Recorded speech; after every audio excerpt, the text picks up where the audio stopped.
Shit, he's about to start. I better step away really quick. Oh, you mother.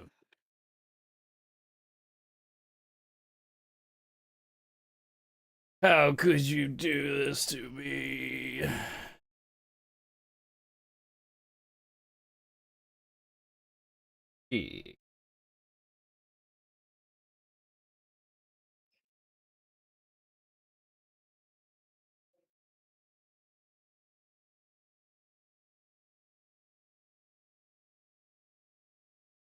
Okay.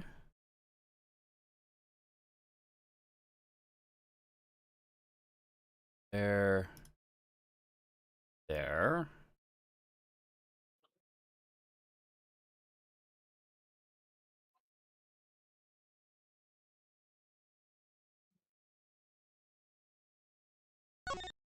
Oh, well, clearly we're not live. What are you talking about? The most live. We couldn't be any more live.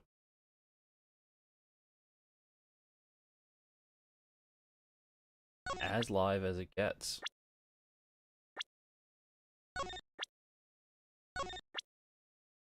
Seen stream live? Oh.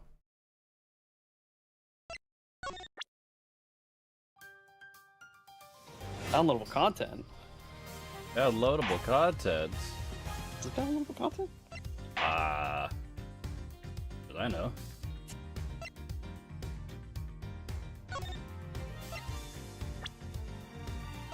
What is that resolution? Oh. Terrible is what it is. How's that for resolution? It's pretty resolute. That's what I thought.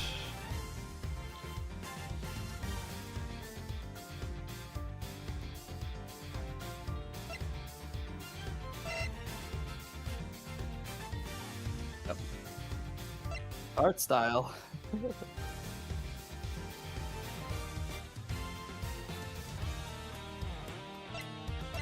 Art style, HD, or pixel art? I mean, they're both good. Both pretty good. This isn't the HD collection for nothing. Why can't we have HD pixel art? That would just be the best of both worlds. What does HD pixel art look like? Please do share it with me. Like Sea of Stars. An Owlboy. You're saying this isn't? Wow. No. Wow. When they went HD, instead of adding more pixels, they just took the pixels away and they made it cartoon, SVG style. They killed the soul of it, and we're gonna play through it anyway because it's Miles Edgeworth and he's awesome. Yep. So, yeah. Welcome to Ace Attorney Investigations. Miles Edgeworth. Oh boy. What do you know about the Ace Attorney series? Exactly the ones that I've seen you play, I think, which is Phoenix Wright and the other guy.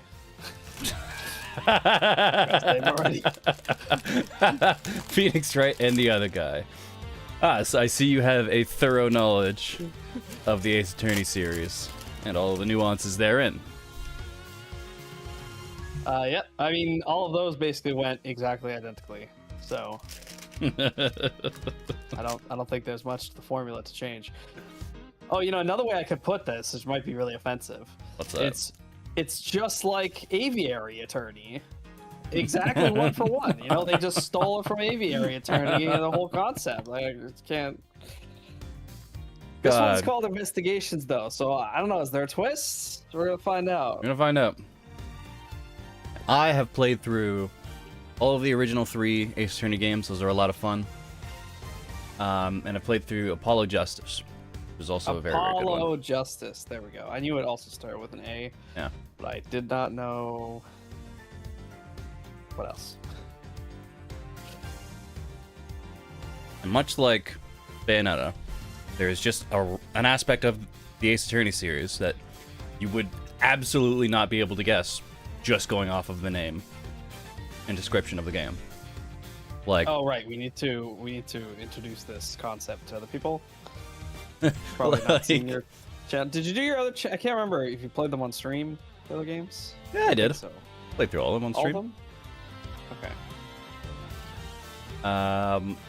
Yeah, in the Ace Attorney series, starting in the very first one, on like chapter 2, there's your partner is a psychic medium, and there's just a whole bunch of ghosts that you talk to in Ace Attorney, and it just takes you completely off guard when that happens, because what? There's ghosts in these games? Sure, I guess. I don't. There were no ghosts in Apollo Justice, but yeah, boy oh boy, it sure has been like a major thing that is very important through a lot of the Ace Attorney games. Just the existence of ghosts. Now, this being a game focused completely around Miles Edgeworth, I don't think we're gonna need to worry about that. In the Apollo Justice series, were there ghosts?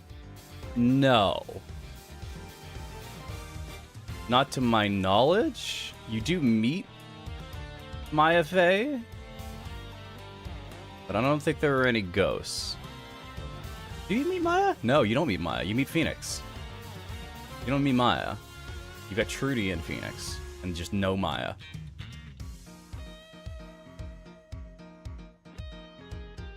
There were no ghosts.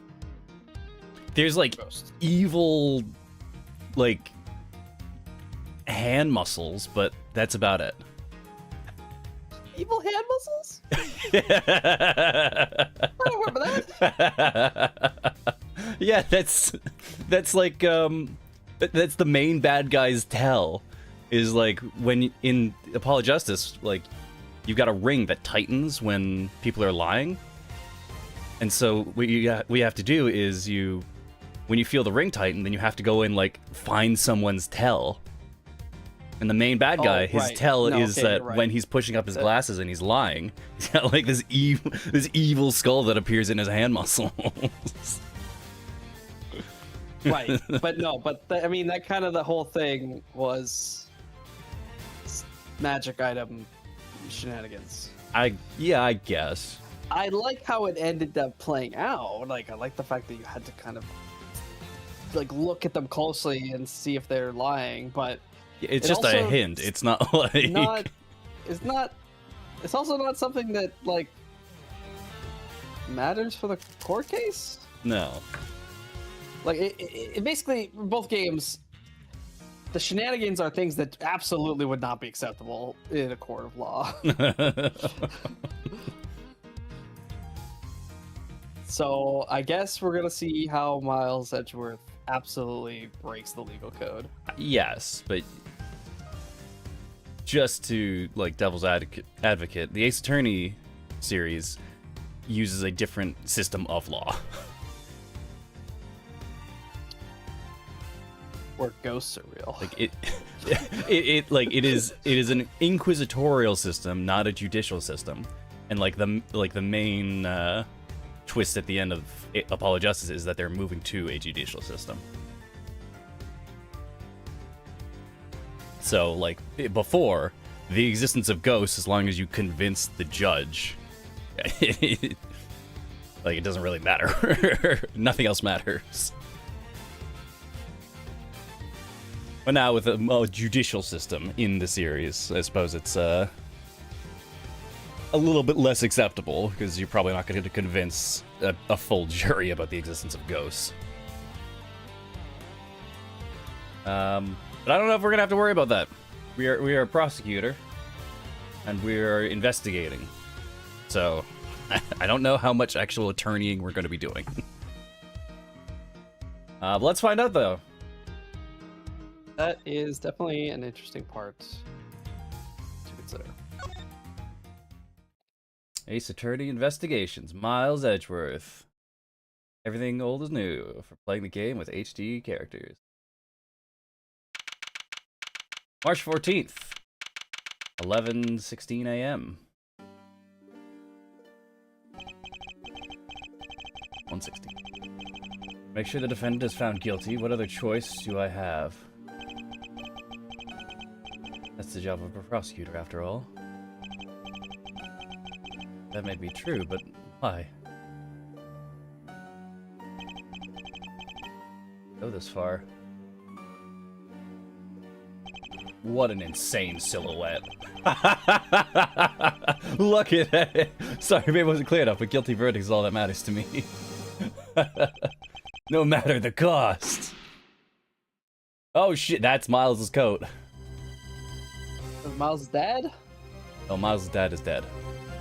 Died in an elevator. Well, no, he died in no. Okay, so this is not his dad dying. Oh, who is this? Oh, that bit always will be. Or case would be so much better and worse if ghosts were real. There's still people. Nothing's stopping ghosts from just lying. I guess so. March 14th, 2 a.m. Prosecutor's building, south 12th floor hallway.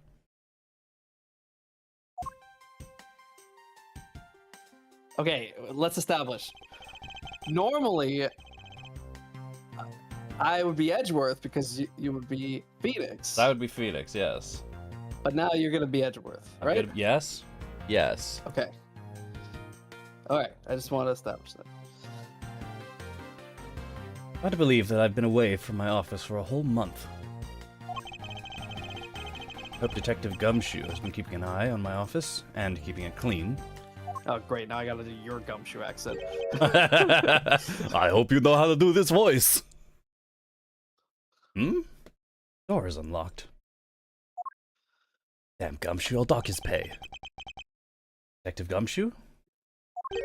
It's a smell. Very familiar. Blood? Oh, fuck.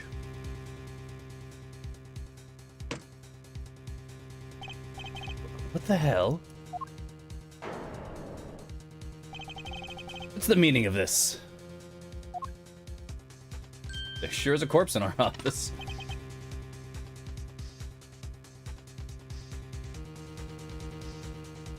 I am streaming the game, aren't I? Yeah, I am. You think it's Gumshoe? It probably is Gumshoe, right? Probably isn't. Freeze.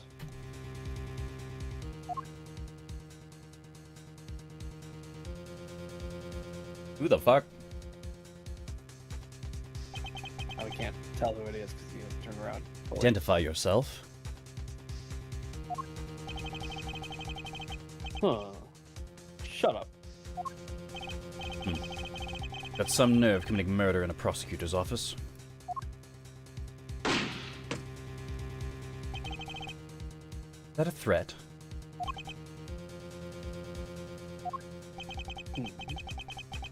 Let me make one thing very clear. Wait, the picture's back up on the wall. Oh What? my god. Where's broken? What? No one gets away with committing murder in my office. No one.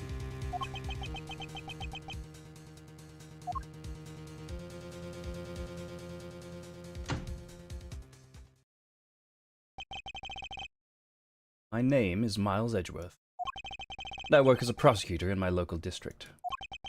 Little did I know that upon my return home after a month abroad, I would be thrust into a multitude of cases in some very frantic and busy days.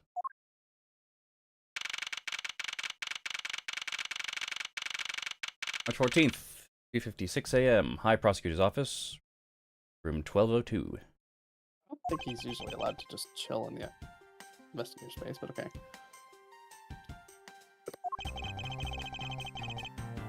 I finished photographing the victim's body, sir. Very well. Please continue your investigation. Yes, sir.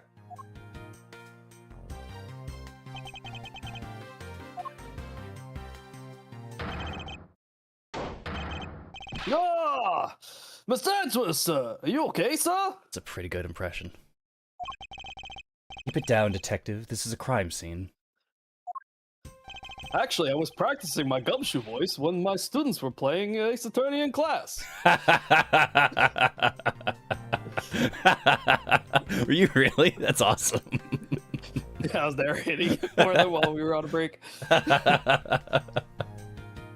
When I heard that the murder had taken place in your office, I ran here straight away.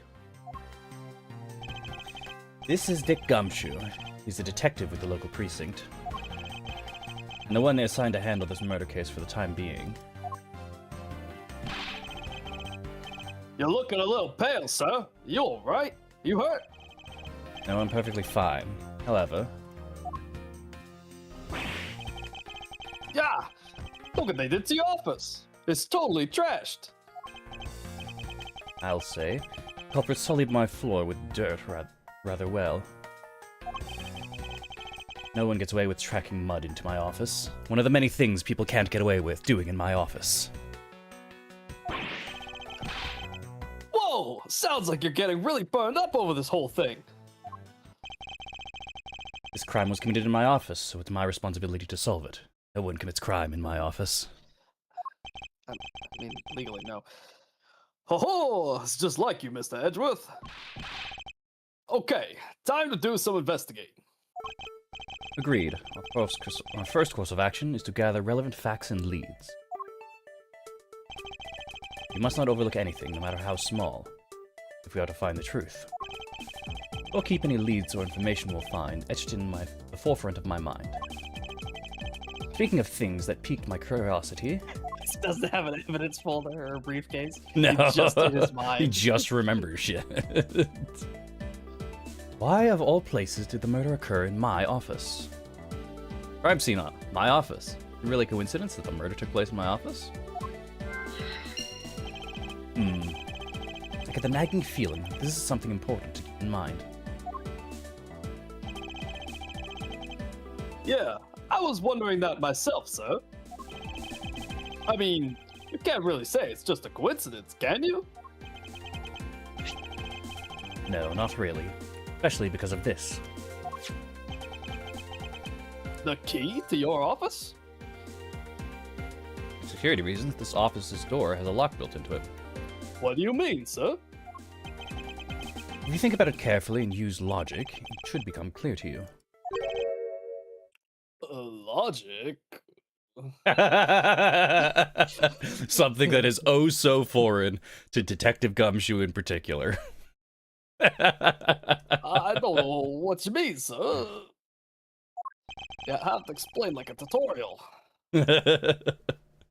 By finding the connection between two pieces of information and connecting them, new information is born. That is the end result of using logic. So, how do you use it? Using your brain, you idiot. First, I recall the information we've gathered with Q, and then I connect them together with T. Really quite simple. QT. Use your mind keyboard. I'll use Q to recall the facts. Oh my, what the Okay. Alright. Crime scene, my office. Office key. Connect.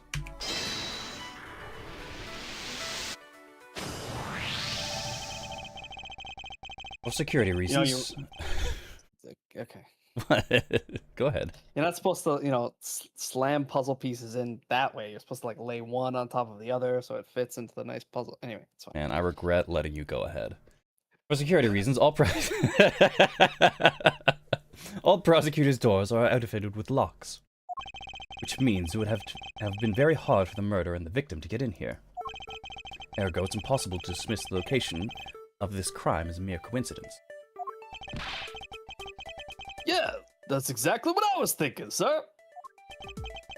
There must be a reason why someone infiltrated my room. What was the killer after? Killer's goal. Why did this happen in my office? What was the killer after? You're really on the ball today, Mr. Edgeworth. That's some beautiful logic, sir. Compliments won't get your salary raised. Detective. Well, yes, when you follow leads to the conclusion, only the truth remains. However, the information doesn't line up properly, may stray far from the truth as well. If I think carefully before piecing leads together, the logic should flow. Let's get started with our investigation, shall we? Yes, sir. Begin investigation. The basics of any good investigation is to examine everything, sir. I know that. When I want to examine something, I simply use space when I'm walking next to it. Oh, if you ever feel lost and want to talk, just use the T, okay? I'll give you great, precise advice as an ace investigator, sir. Something to try later if I have free time, I suppose. Wait, so Gumshoe is the ace investigator? No, he's just a detective. Oh, then why do you say ace investigator? Because he's an idiot? Okay. What's this? What have we here? It's a gun! It's a gun! Could this perhaps be the murder weapon? If so, it would mean that the killer made their escape after disposing of their gun here. I think I've seen one of those before. Ah, yes. They don't let me have these anymore. Care to enlighten me as to where? Oh, I know. I was issued the exact same model, I think. They took it away. Ah, detective. I don't really like guns all that much. I mean, they're really dangerous. But now that I think about it, you do see this model around the precinct a lot, sir. I don't use mine much, except in emergencies, so that's why I didn't recognize it. It's the same type of revolver as the ones used by this precinct's detectives.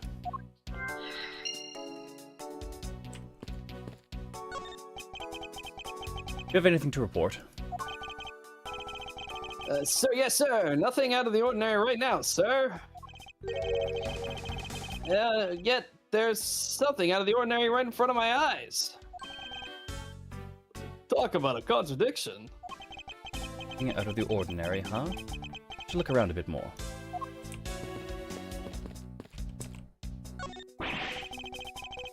Ouch! They even knocked over your chess set. I had it all set up, ready for when you got back. I figured we could play a few games. You totally kicked my ass. We played one game of chess. I had no idea you were interested in chess. I'm actually pretty good at checkers, so I thought I'd give chess a try. In that case, I suppose you can set some time aside after we solve this case. Don't expect the games to tax my mental acuity much.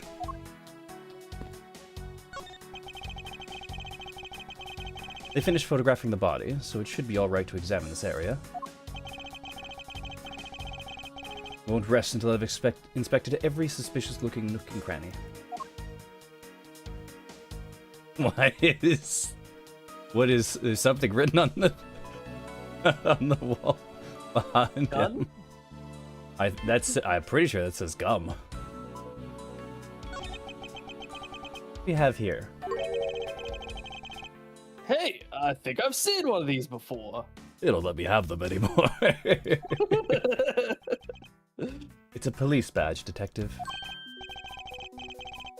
Oh, hey! I have the exact same thing, actually. What a coinkydink. Let's take a look inside.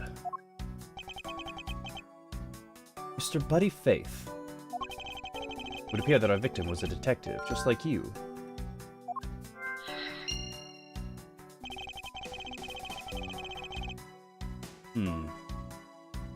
Seem to have gathered a few pieces of pertinent information.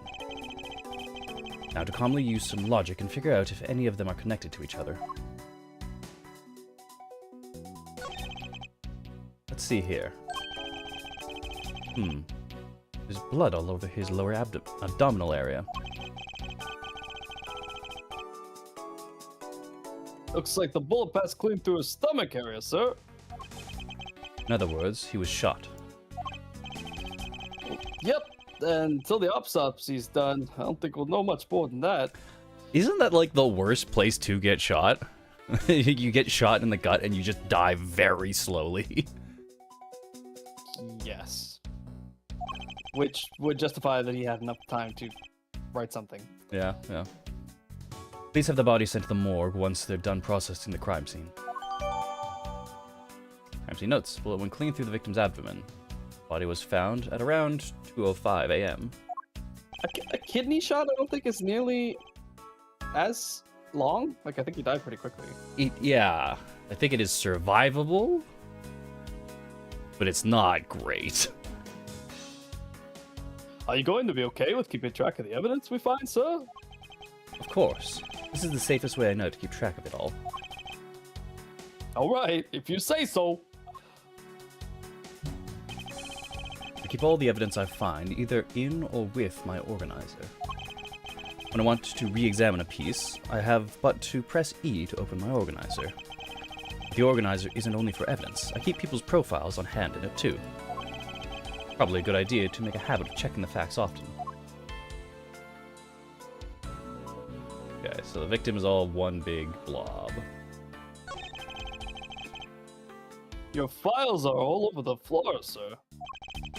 Probably fell during the struggle between the victim and his killer. Ah, I tried so hard to keep this place spotless while you were away.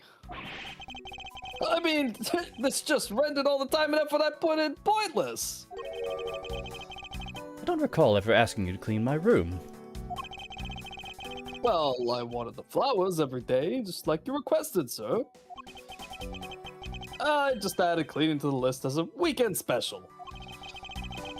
For about half a day every Saturday, I come and clean this place till it sparkled. Does he have a life? I don't know. We don't know much about Gumshoe. Outside of him being a bumbling detective. I don't believe it. I packed those files on the shelf so tight. Not even an earthquake could make them fall off, but just look at them. At this rate, the rest of the files won't be able to withstand an earthquake at all. A problem, to be sure. Well, once the investigation is over, we'll put them back up on the shelf. Yeah? That's it. That's all we need to know about this scene. What? Yep. Nothing suspicious here whatsoever.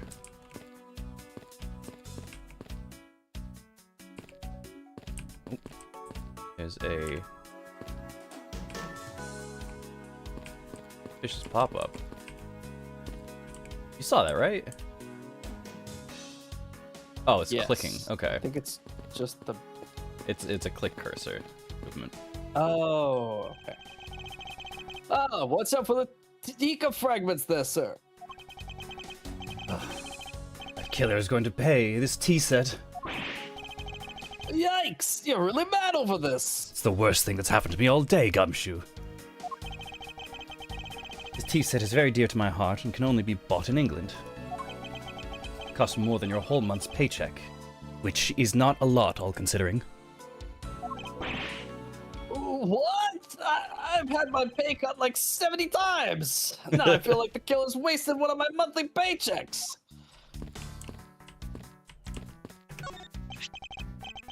Oh, it's a trophy. The, Knight of Prosecutors, right? King of prosecutors. And it's not a trophy, it's a shield. I should have guessed. The K is usually silent in Knight. They only said this to the winning prosecutor, right? Yes, I have no real interest in the perceived worth of other people. As for my own worth, that is something only I can determine for myself. That's so slick, sir. I'm gonna have to try saying that sometime. Unfortunately for him, his monetary worth is tied directly to his worth to me.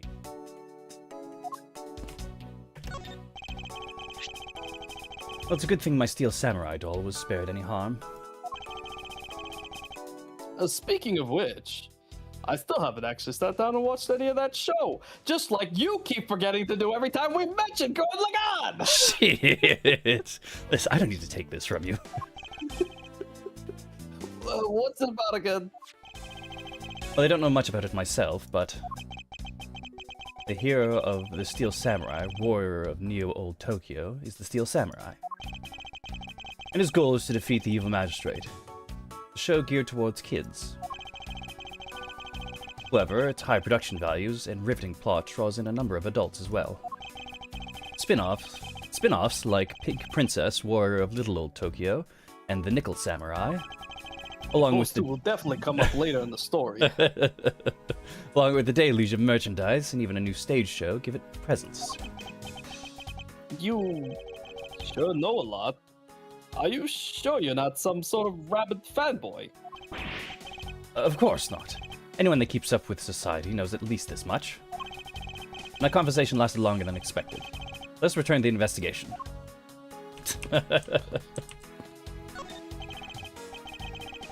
Is this yet another batch of fresh flowers? The ones that come with a card attached every month, like clockwork for you? Yep. Speaking of that, let's see what's on the card this month, sir. All will be resolved. Wendy. Oh, Miss Irony, how painful are thy thoughts. Wendy. Isn't that the name of the old lady with the whiny voice that's stuck in... That's enough, detective. You need not remind me further. Ugh.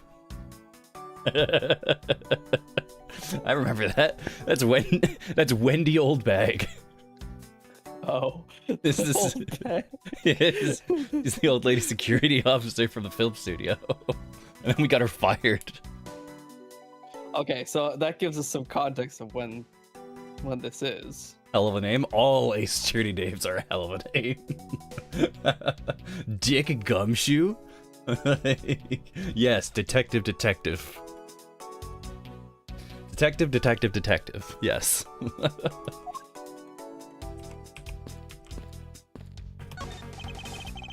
How's it coming along? Please, I need absolute silence. Fingerprint lifting is a delicate art. Well, I never.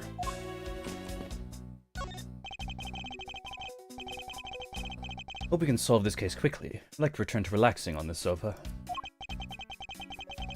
That thing looks a billion times softer than my mattress at home. Can I sit on it too? Just for a little while, sir. No, your trench coat will stain the fabric. Oh, it's not that greasy. Detective Gumshoe, you know I can't allow that.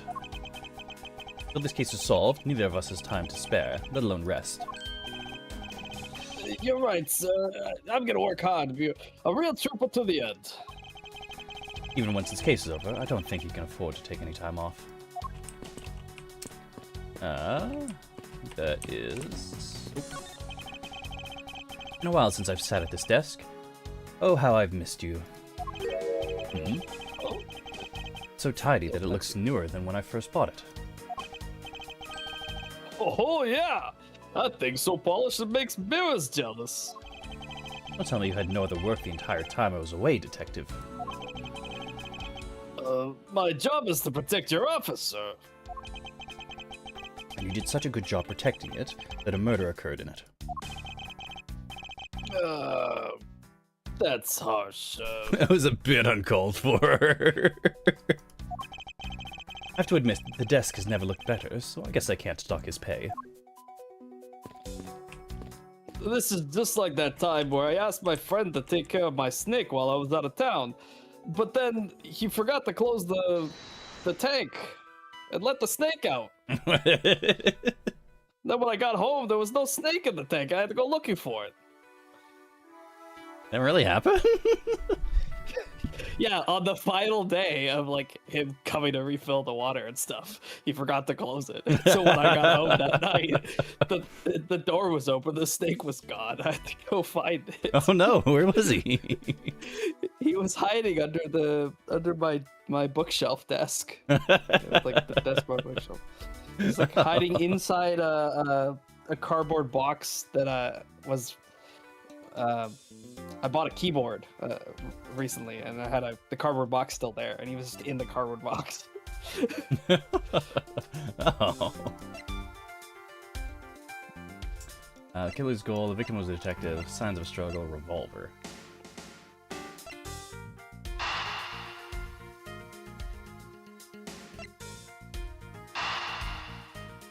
Victims was a detective. There was a detective revolver at the scene.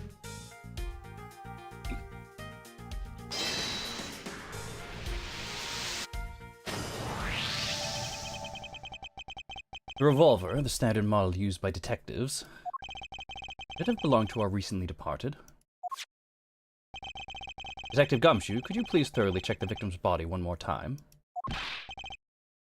Yes, sir. On it now, sir. Excuse me, pal. Let's see. What have we got here? Oh, Mr. Edgeworth, sir. This guy's wearing a gun holster. It appears that our killer somehow managed to take the victim's gun from him.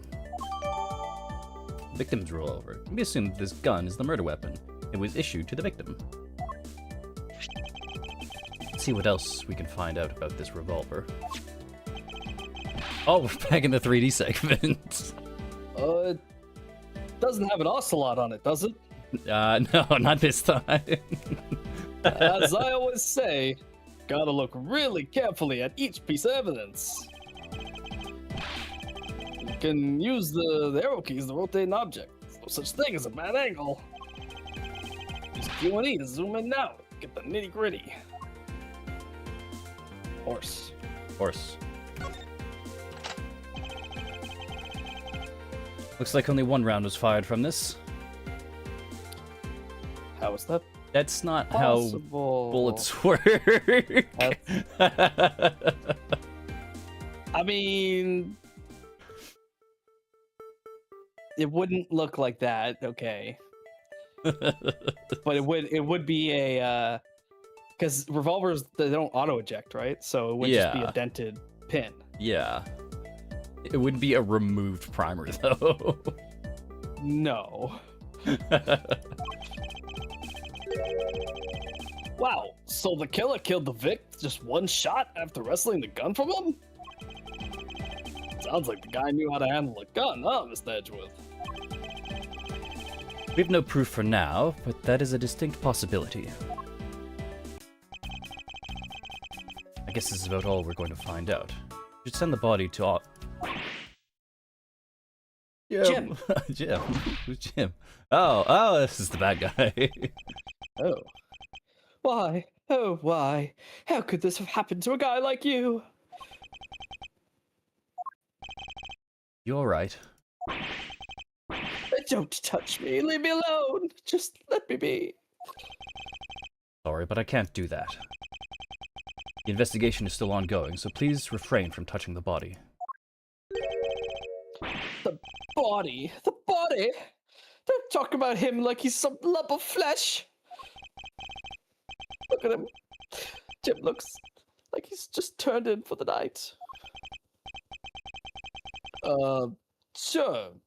Just in a blood-stained suit, pal. Where are my manners? Aren't you the prosecutor? Why, yes, I am. I'm Shaq Sportsman, prosecutor. Jack Portsman. Jim here was my partner in crime busting. I'm Miles Edgeworth, and like you, I'm also a prosecutor. Like the gumshoes, huh? So, you're Miles Edgeworth. I guess this is your office? Yes, that is correct. Then it was you! You're the one who killed Jim! Hey, don't go around jumping to conclusions, pal. Just calm down, okay? I will not! I know how things work around here! High prosecutors' office doors all have locks built into them.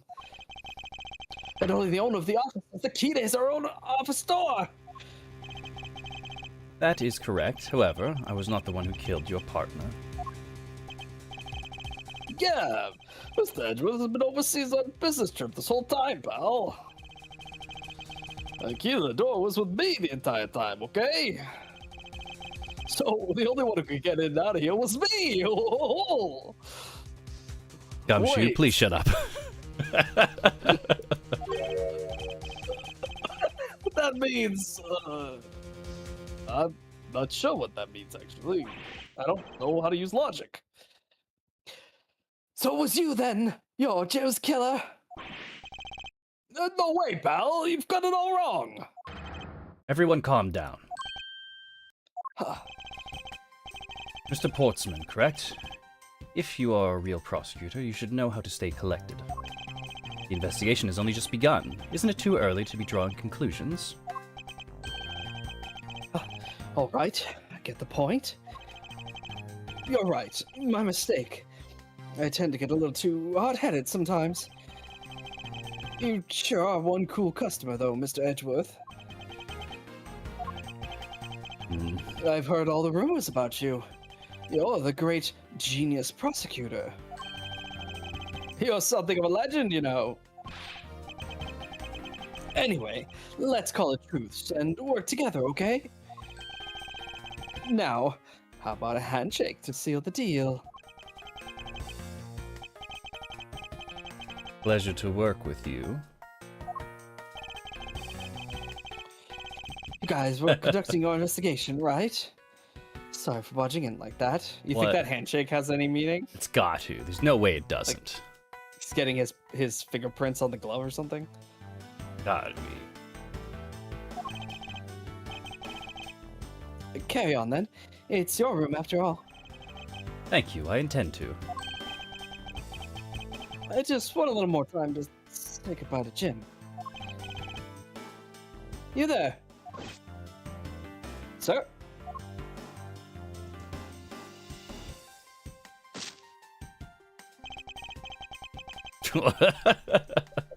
I want you to capture this scene on film for me. My final farewell to my partner, Jim. What the fuck? Man, it's a good thing that Ace Attorney characters don't act like real people. Because this is totally not suspicious at are- all. Caricatures, I suppose. I should probably give them some space. This is a totally normal interaction.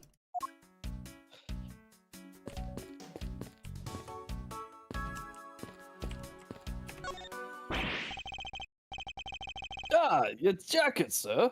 What's it doing on the floor? Must have fallen off the wall when the killer tried to threaten me by firing a round. So the killer not only shot the victim, but they shot your jacket as well? They did shoot the ultra special jacket that made you made your prosecutorial debut in. Ah, it's really hard to say. What if they shot through it? Would have been a disaster. Not worth getting worked up over, Detective. Now there's something more here. Oh, like what? I take it you haven't noticed it yet, Detective. There's a giant contradiction right here in front of us. Really?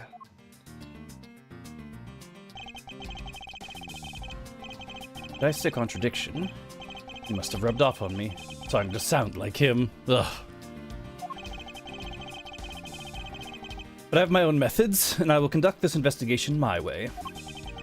When the scene before me contradicts a piece of evidence, or seems off, that's when my deductive skills come into play.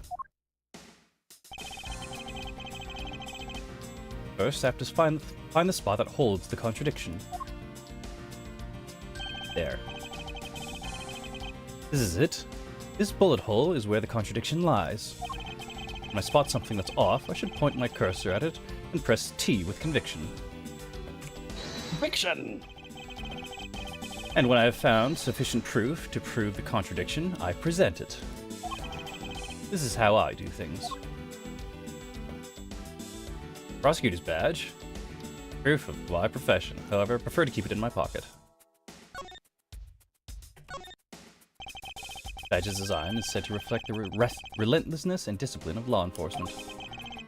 It comes from the authority vested in us as strict prosecutors of the law, and executors of sentences, much like harsh winter frosts and blazing summer days. To wear it is to identify myself as a prosecutor, but I have no interest in doing so.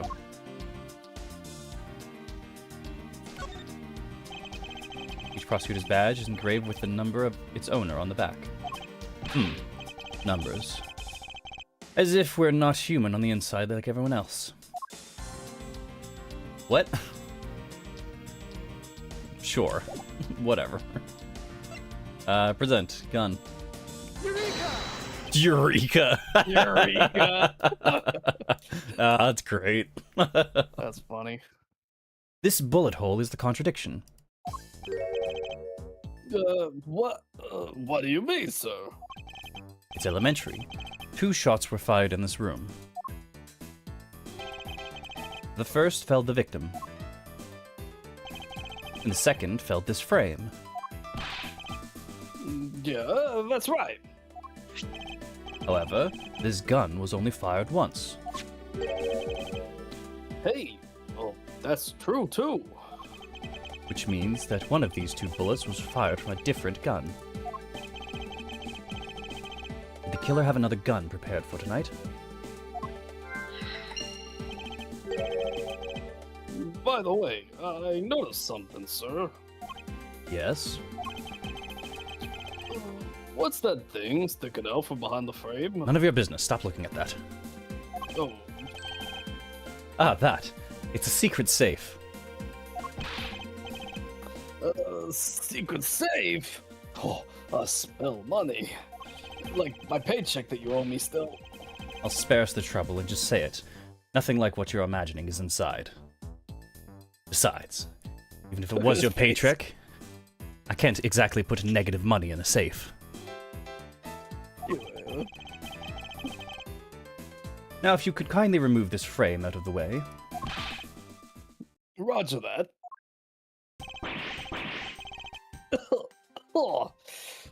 Talk about dusty. I suppose that's what happens when I'm not here to dust it once in a while. I had no idea there was a safe here. I'd have kept it clean for you, sir. So, when did you put this thing in? It wasn't something I installed personally. Every prosecutor's office has one. Oh, really? I had no idea. Well, only prosecutors are supposed to have knowledge of their existence. So, what's inside, Mr. Edgeworth? Right now, nothing. We only use them to store especially important evidence when a trial is in session. That's it. Talk about squashing my hopes and dreams. Secret safe jotted down in my organizer. I won't rest until I've inspected every suspicious-looking nook and cranny.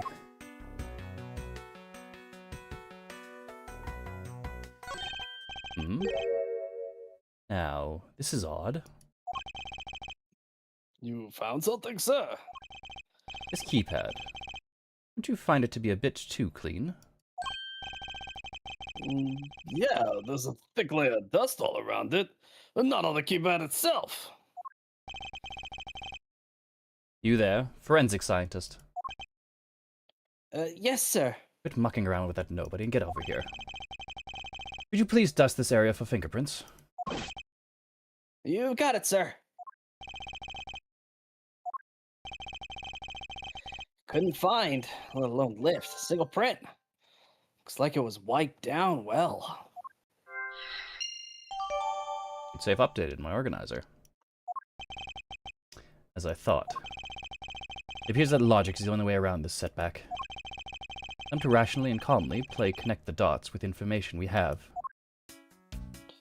Except It's not really connect the dots. It's more like connect the left and right side, right, sir? Well, you're connecting very few dots together. Wipes fingerprints. Sense of struggle. Another handgun. Please goal. Please goal. Wipe fingerprints. Connect.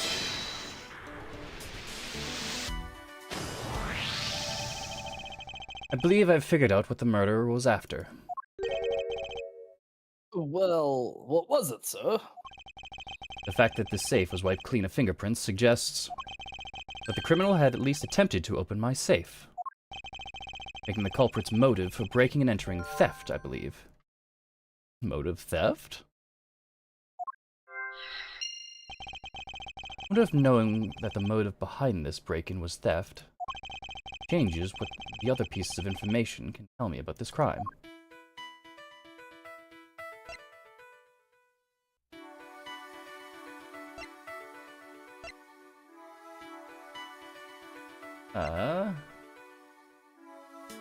Struggle between the victim and the killer. Motive theft. Connect.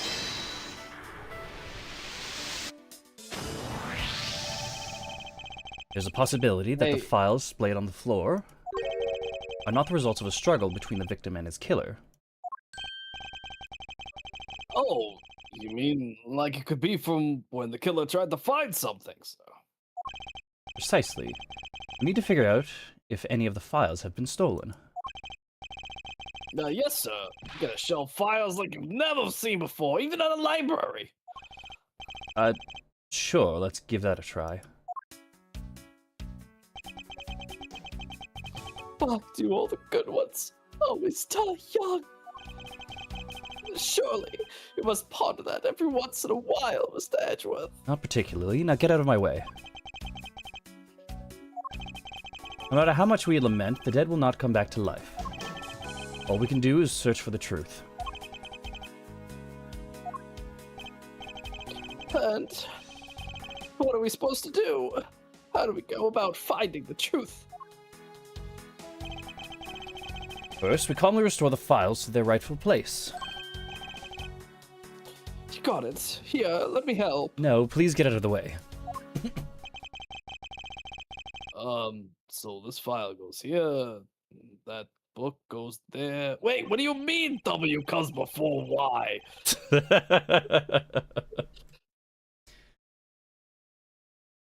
You sure know a lot about where things go, despite it being Mr. Edgeworth's office. Because I'm the one who keeps it tidy, pal, okay? Done. It would appear that the murder was definitely committed here. The bloodstains on the bookshelf are still fresh. Something doesn't look right. Too many hands. I suspect the victim was killed in a standing position, hence the prints on the shelf. And then the guy fell onto the floor, right? And blood on the floor is kind of grossing me out. Detective, I don't have the time to deal with your weak stomach right now. You know I'm no good with blood, sir. Why couldn't we just turn it pink? This is the wrong franchise for that. I'm certain there's something wrong with this picture. What could it be? This spot somehow connected to any of these evidence. Connected to any of the evidence I hold? No, it is not. A gun? Oh, I deduced, I didn't analyze. So this is where the bullet lodged itself after it went through the victim, huh?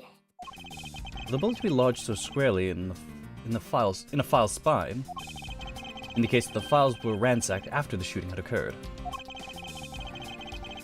I guess the victim was moved because he was in the killer's way.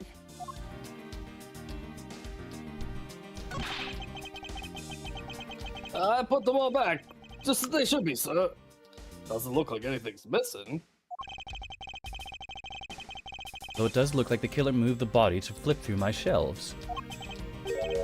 What if they found what they were looking for?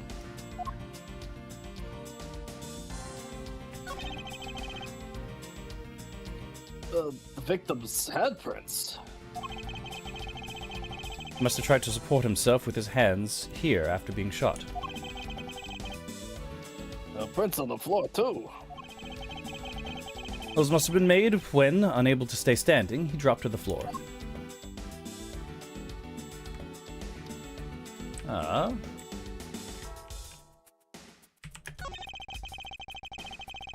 It appears the victim was in a sitting position here after being shot. Oh, so that's why the seat of the victim's pants has blood on it. That would be the logical conclusion. Killer moved the body because it was leaning against the bookshelf. The blood on the guy's pants proves that pretty well. In a sense, I suppose. See? I'm not completely useless, Mr. Edgeworth. Please give me a raise. That still remains to be seen.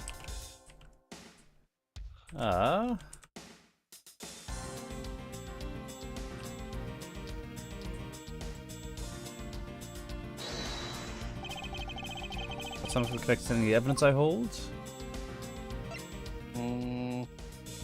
Feels arbitrary.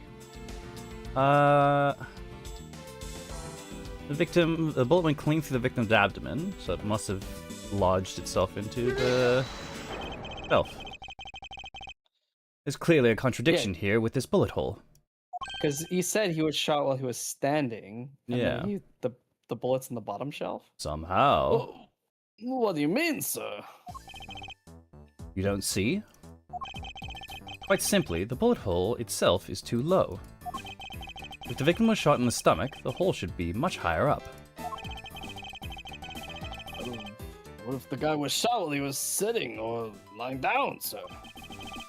It would be illogical. The victim leaned against this shelf here after being shot, which suggests he was standing when he was shot. That means... wait, what does that mean, sir?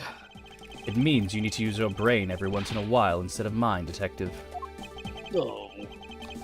In any case, it means someone made a faulty assumption. And it was from this mistake that our current contradiction was born.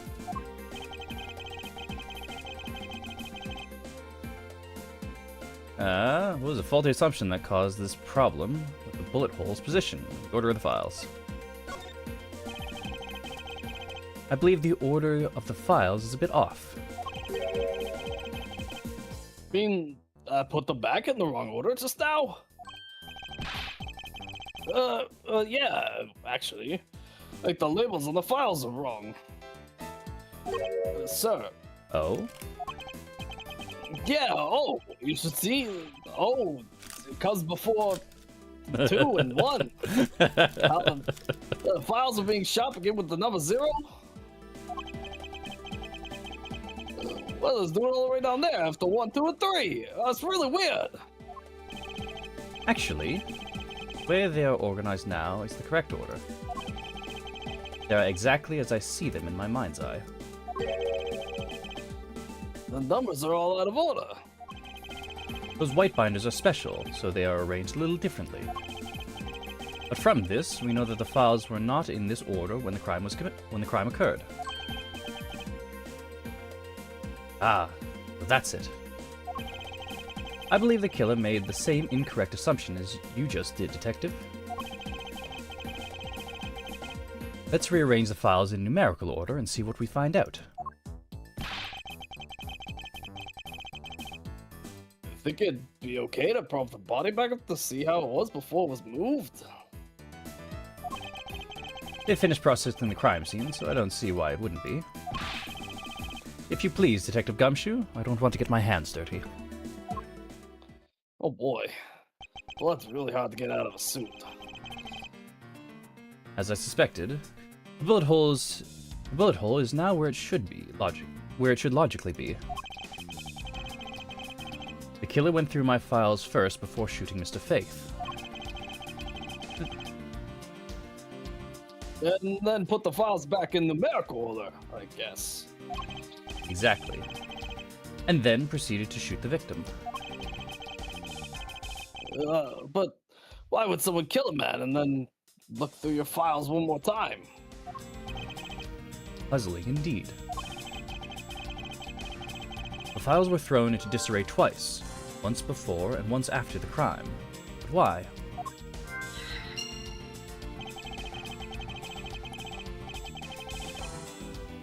Now the crime scene is as it was at the time of the murder. Time to give it another look. Oh my god. As I suspected, the bullet hole is now where it should logically be. And we figured out that the killer went through your bookshelves twice. Indeed. There are many things the killer did that don't make sense. But to figure out the whys, we need more information. Well, you're missing a big hole in the wall, sir. There must be some reason as to why the victim's body was moved. There's no time to ponder that now. Let us continue with our investigation, Detective. Roger that, sir. Ready to go. This is... What is that? Why does it say gumshoe there in the blood? I'd say that's some incredibly incriminating evidence. Yes. Indicative of criminal activity indeed. No, wait, there's gotta be some mistake. Mr. Edgewood, sir, help me. Say something, sir. Officer, take this man away. It appears that one of my files was stolen. Is that all, sir? What about me and my situation? Not nearly as important as my shit being jacked, Detective. Is this really what the killer... Is this what the killer was really after? Stolen file. Files written upon in blood was stolen by the culprit. Investigation complete. Looks like Jim was able to leave us the name of his killer in the end. And this most important message managed to reach us. I'm telling you, it wasn't me. I have absolute faith in you, Detective. You're far too unintelligent to pull off any of this. You can't be terribly pleased to hear that your beloved partner is the guilty party.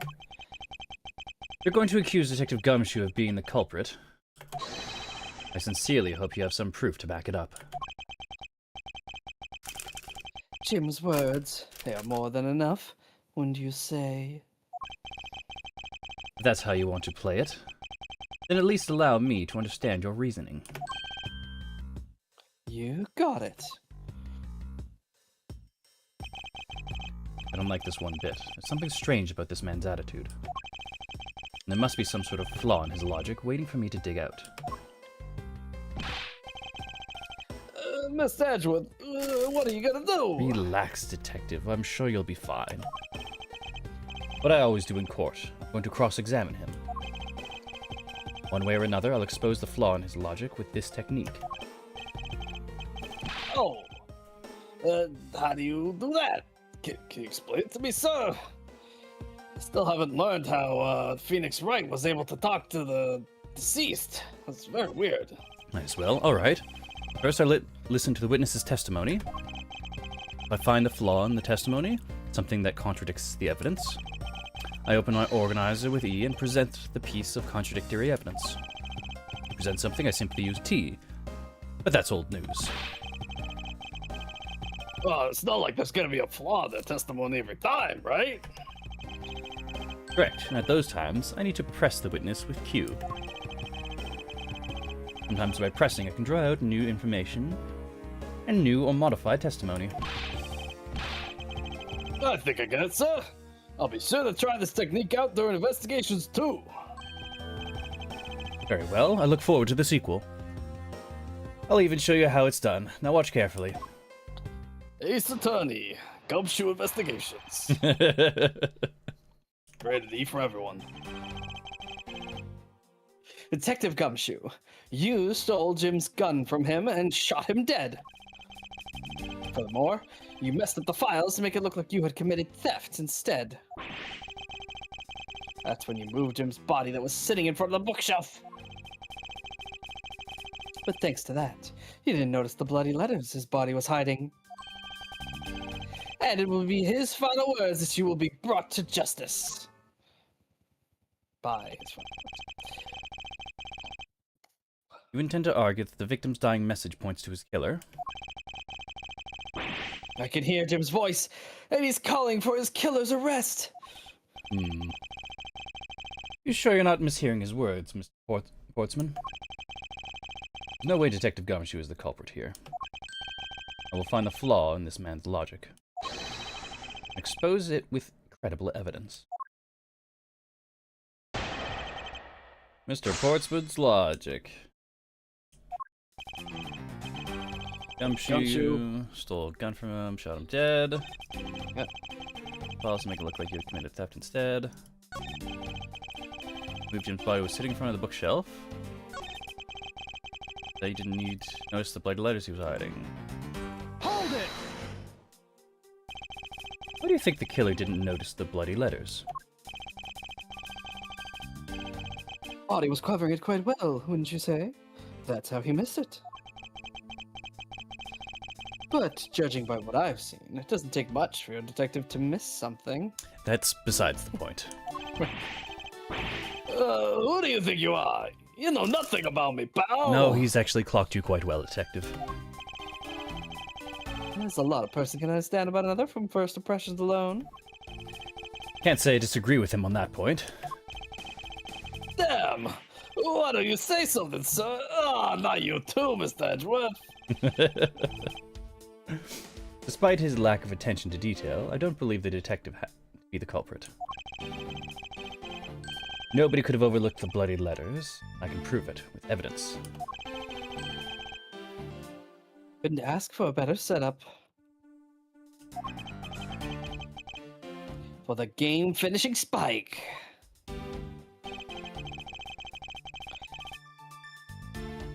Oh, where's the you brought to justice?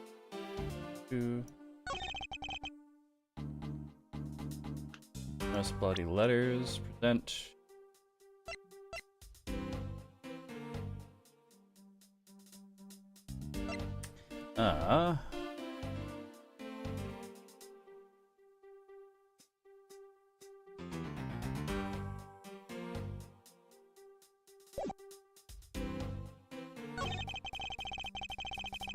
In front of the bookshelf.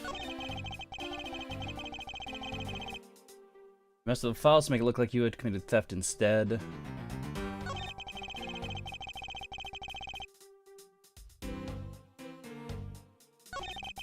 This is the problem with Ace Attorney games, is that there's a couple statements that look like they fit together. Or that look like you can present evidence on. But at the same time, it's like, no, you'd be very wrong and very dumb to do it here. You need to do this evidence on this statement, or this evidence on this statement. Yeah, it seems like based on his thing he just said, like, oh, the game-finishing spike. Like, he's implying that the next sentence is the hint.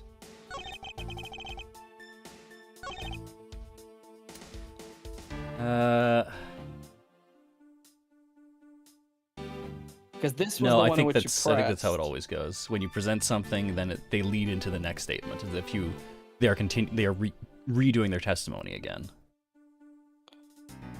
There's a flow. Is it? Yeah, there's a flow to pressing.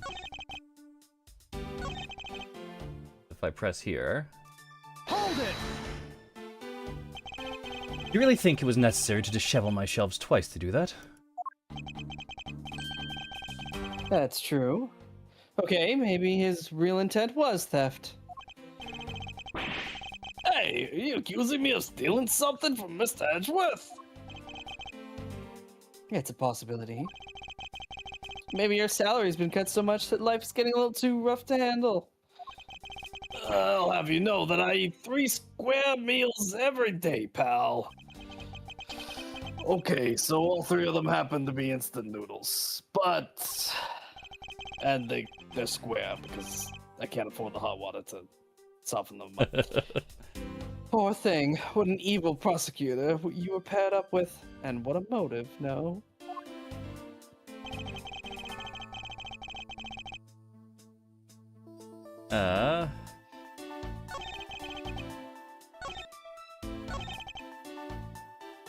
Didn't notice the bloody letters you were hiding.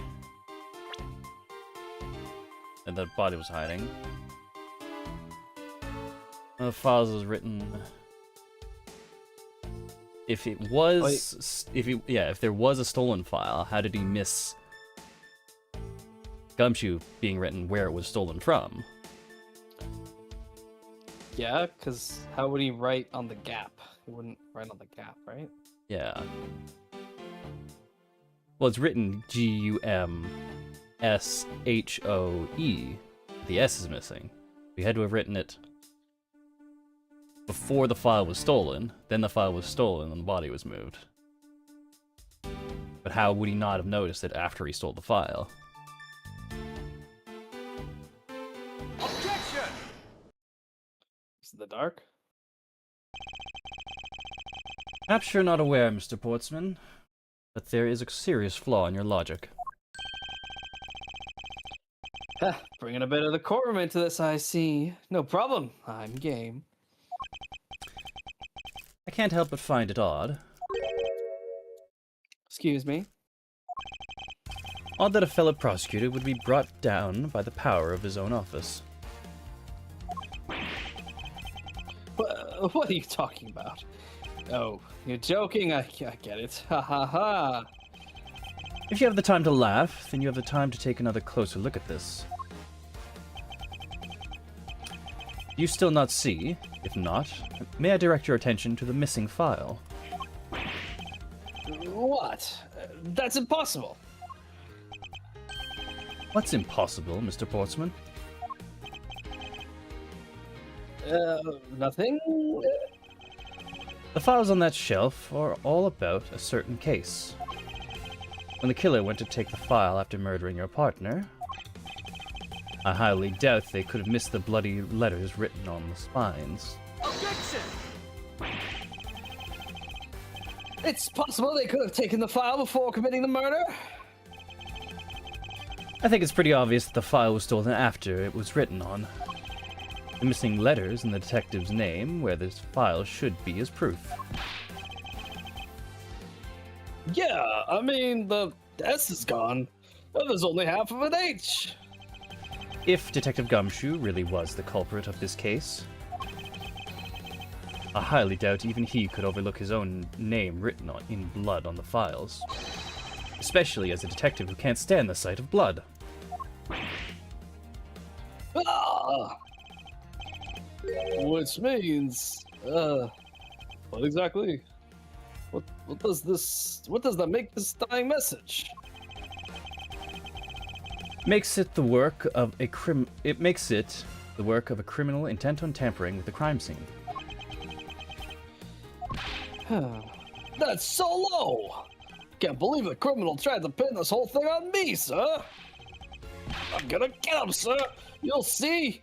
We'll have them under arrest in no time! I fully believe you, Detective, especially with a killer this dumb. Well, Mr. Portsman? Brilliant!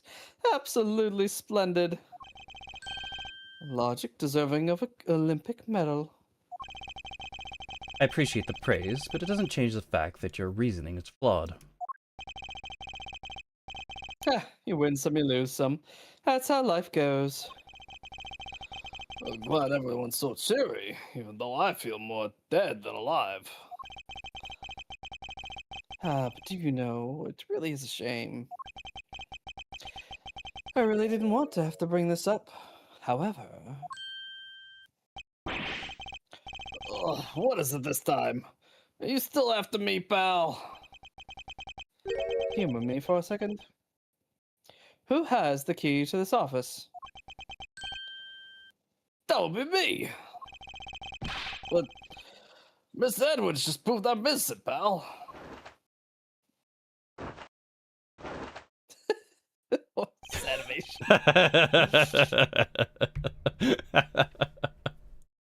That's absolutely right, and I acknowledge your innocence. Why do I sense that you still have something to say?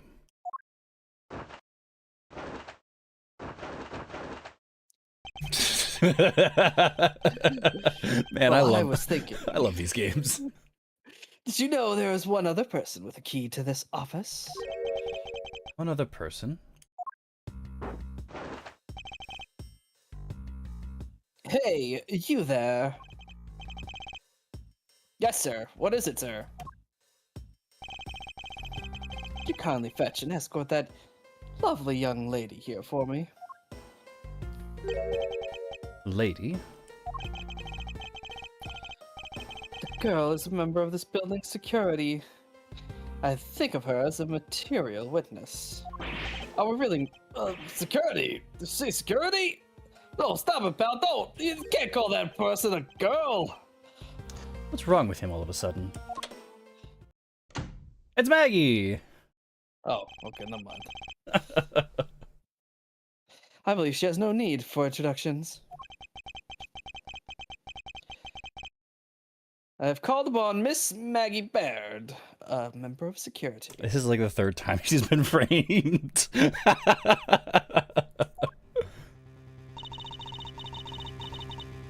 Detective Gumshoe, sir. Maggie! Miss Baird is the security guard on watch tonight. I see. And your point is? She has a very avian attorney name. My point is that she could very well have used it. And by it, I mean the master key, which can open all the office doors in this building. What? If you're not the guilty party, Detective Gumshoe, then the only other person with access to this room is Miss Baird. How dare you? I would never sneak into someone's room. That's right. I refuse to believe that Meg is the culprit, pal. It was me. Yeah, that's right. I did it. I should shut up. Can we take that as a confession, Detective? No, you may not. That's my detective. Don't you lay your hands on him. Oh, well, it wasn't really me, but it definitely wasn't Maggie, pal. So yeah, it was me. If it was, you'd have no problems with that, right? Please refrain from flying off the handle, detective. There's no need for such theatrics. Listen to your boss, Detective. He understands what I'm saying here.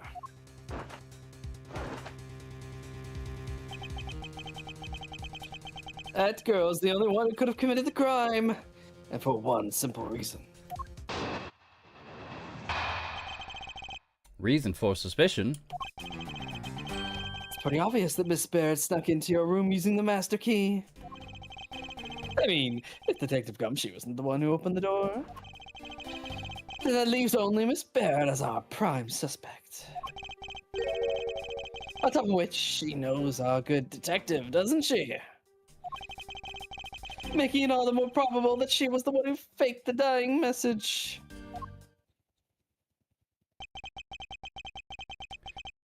So you're saying she used the master key. Master key can open every office door.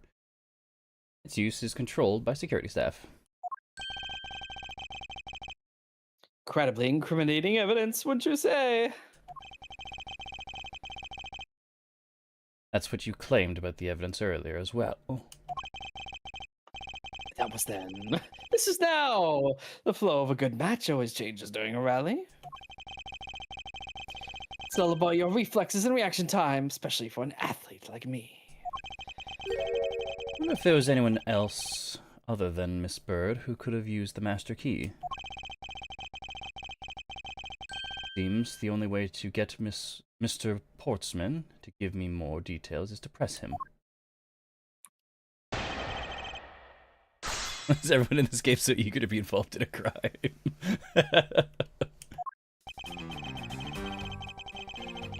There's really bored prosecutors have nothing else to do. We're waiting for crime to happen in the city. Suspect. good detective, doesn't she? Yeah, all the more probable she was the one who faked the dying message. But no.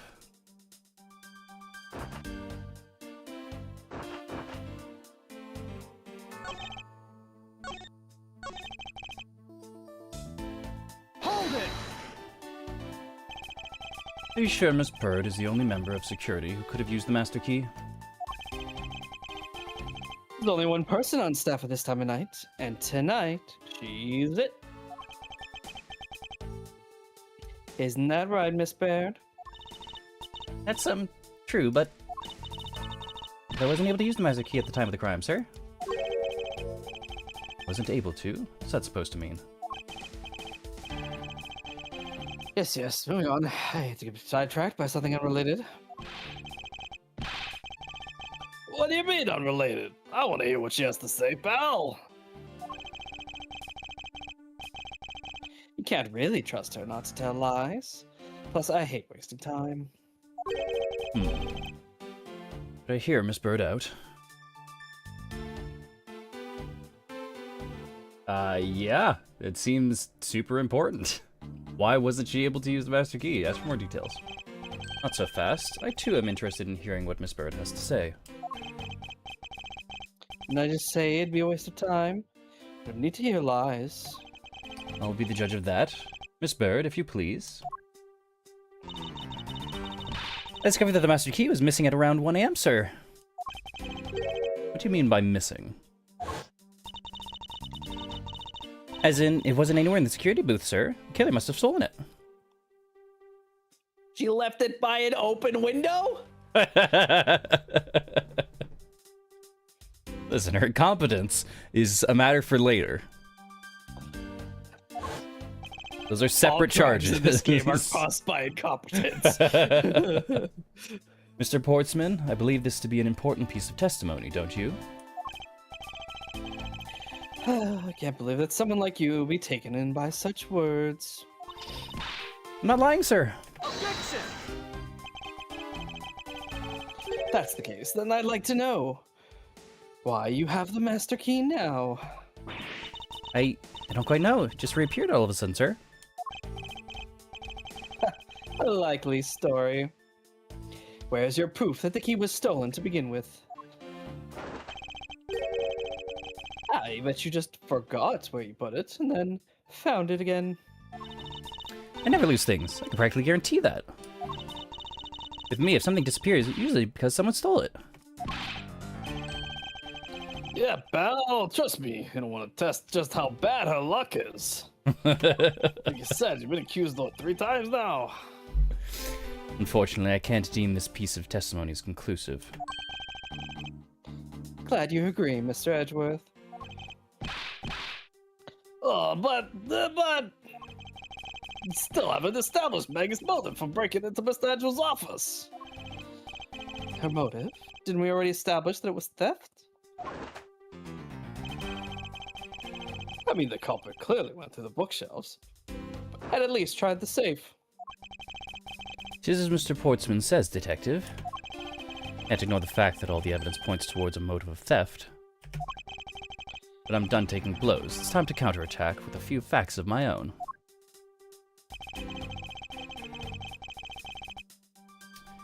And from the messed up shelves to the wiped down safe, I'd say it's thievery. But how would Maggie know about the safe? Only prosecutors know about the safes. Only they know about them. Prosecutor has one in their office. Objection!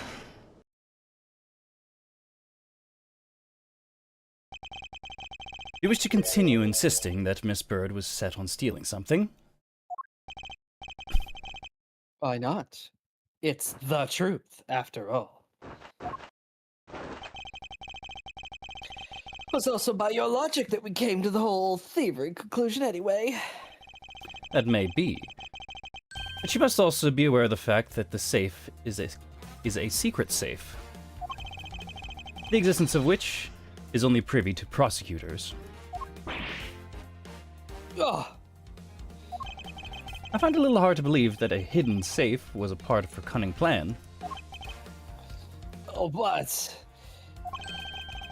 She could have found it by accident while she was turning everything else upside down.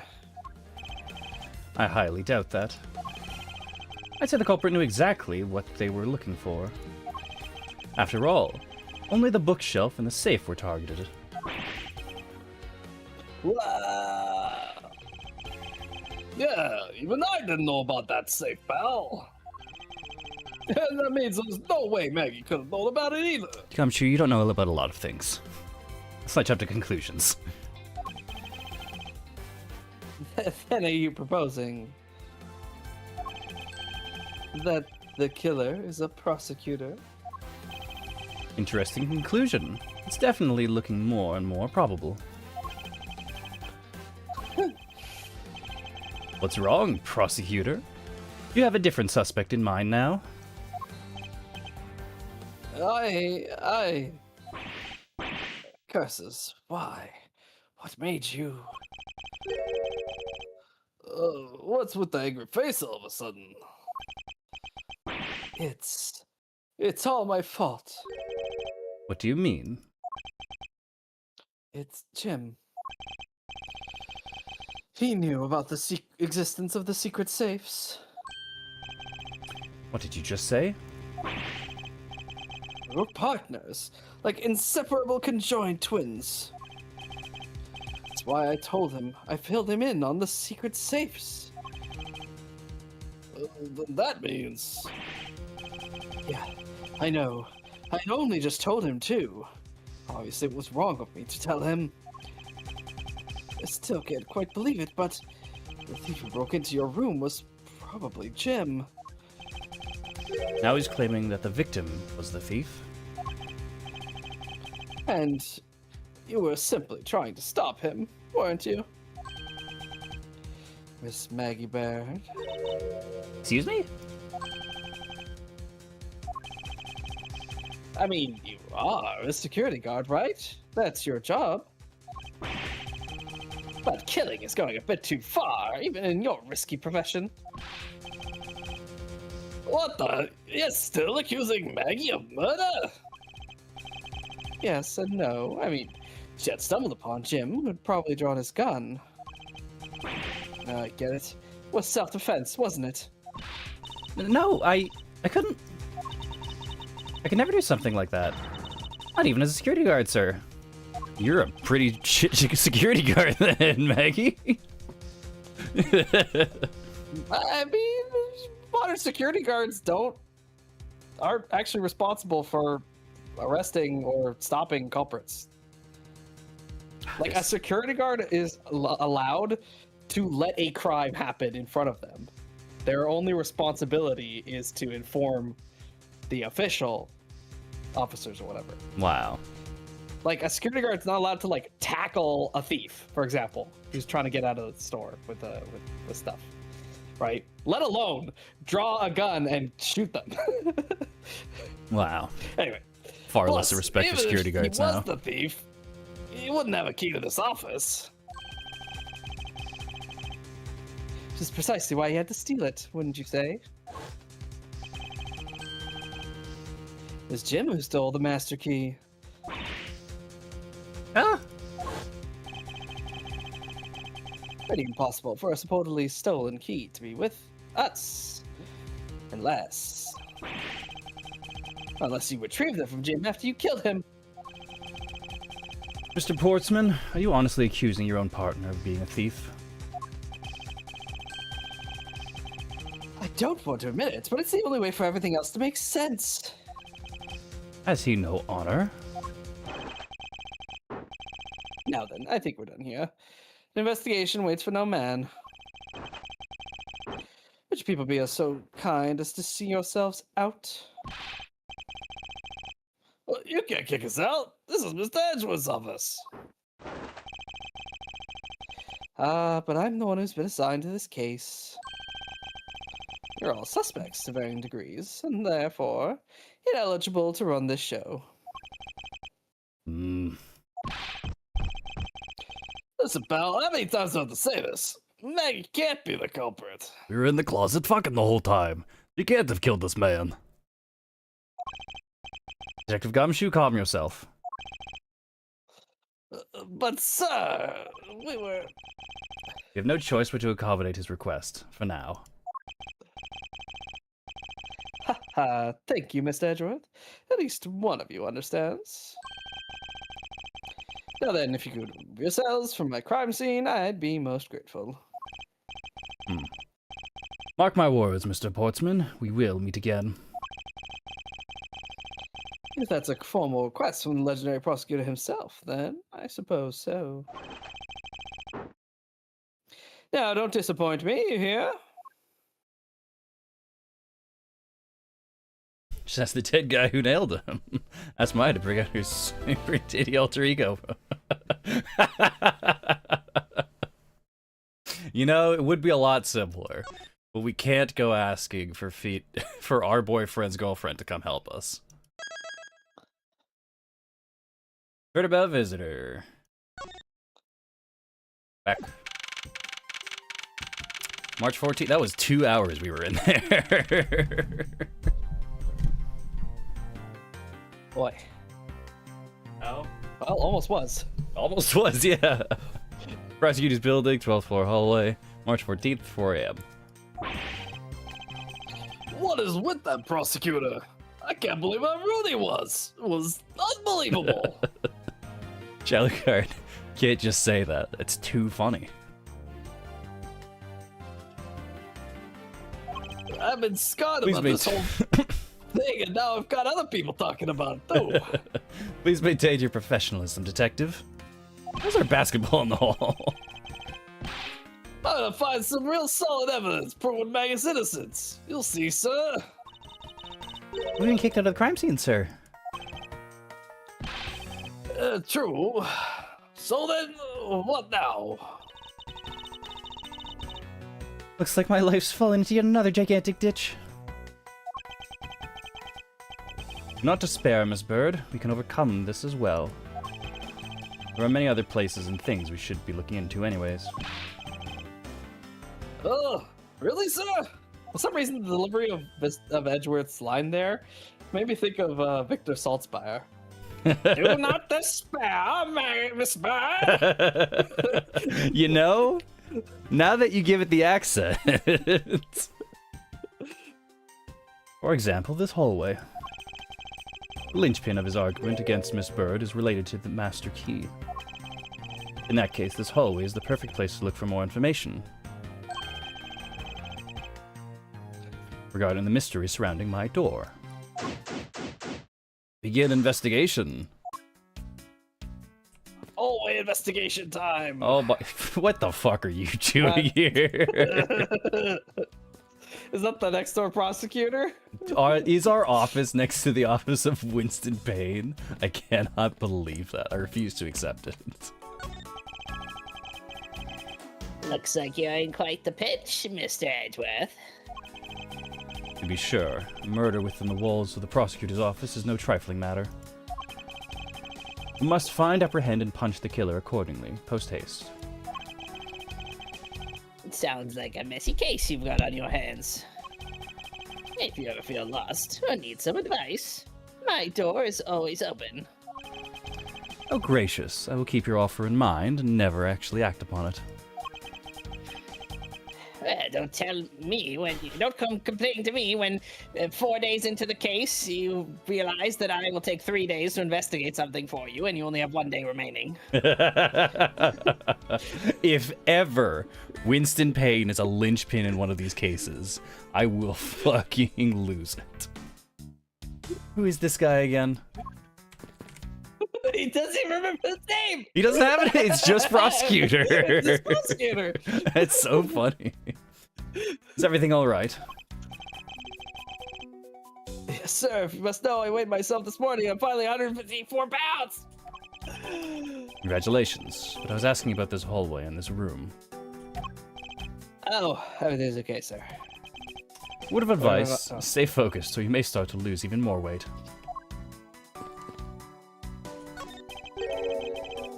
What is a basketball hoop doing here? Hey, this used to be just outside, next to the building a long time ago. So when and why was it moved indoors? don't remember exactly. I saw one of the officers drag it up here recently. Drag it? I heard it wouldn't fit in the elevator, so the poor guy had to bring it himself. All the way up to the 12th floor?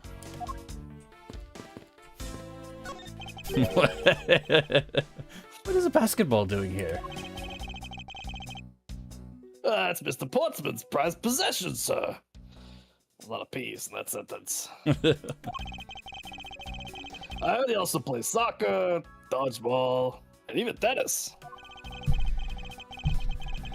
And not a single one of those sports is suitable to be played in a hallway. Named Mr. Prosky. Oh, and squash is kind of like played in the hallway. I was wondering if I may speak with you for a bit concerning this case. I've always been a big fan of the courtroom, but this is like a dream. A dream where I'm being cross-examined by the Miles Edgeworth. No, right, we didn't meet Maggie Bird, because she was in the first case in Ace Attorney 2, and Miles Edgeworth was already overseas working on the Shelley the Killer case.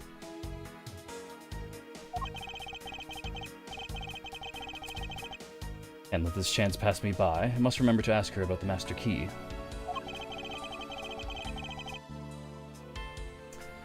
I should jog her memory by showing my notes to her. With tea. I like how the way they did the starry eyes is just 3 circles rotating. It's fine, it's fine. You ever met the victim before? Well, I've seen him a couple times before when I had to go see Mr. Portsman's office. Mr. Faith was always playing basketball with Mr. Portsman, sir. That sounds like fun. Just once, I'd love to play with him. Sounds fun, but the only person ever taking a shot was Mr. Portsman. All Mr. Faith ever did was passing the ball, sir. On second thought, I don't think I'd fit in that well with them. Maggie. It's Maggie Bird, correct? I take it that you are an acquaintance of the detective. She was under my supervision back when she was still on the force, sir.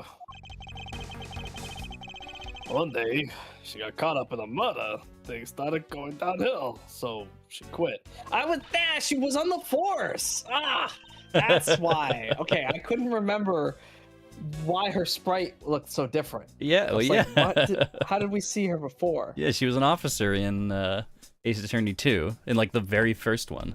And then her fiancé got killed. And she got framed for murdering him. And then she shows up again and also gets accused for murder, I believe. I forget in what capacity. Don't remember the second time off the top of my head. But I owe a lot to Detective Gumshoe for introducing me to my current employer. Or so I thought until a few hours ago. Right before I was about to clock out for the night. You got caught up in this whirlwind of a case, correct? Don't worry. My whole life has been nothing but a whirlwind of bad luck and failures. Since I was 6 months old, I fell from the 9th floor of my apartment building. I've been hit by all sorts of vehicles, gotten sick from all sorts of foods. Failed almost every test I've taken, experienced almost every kind of disaster. And now I even managed to be named a criminal, just because I've become a security guard. Just when I've become a security guard. That's a lot to go through in one lifetime. I know, just when I thought I'd finally found my happiness. I ended up getting you and Detective Gumshoe involved in my bad luck. You don't need to worry about me, Miss Bird, nor do you need to worry about yourself. I will solve this case and prove your innocence. All I ask in return is your cooperation. Yes, sir, Mr. Edgeworth. You can count on me. I'll do all I can to help. Not that big. Present. What can you tell me about the Master Key?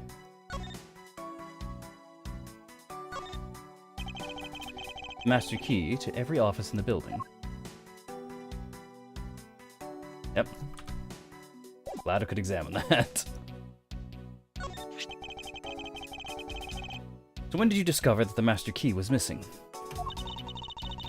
At the time I realized it, I think it was around 1 a.m., sir.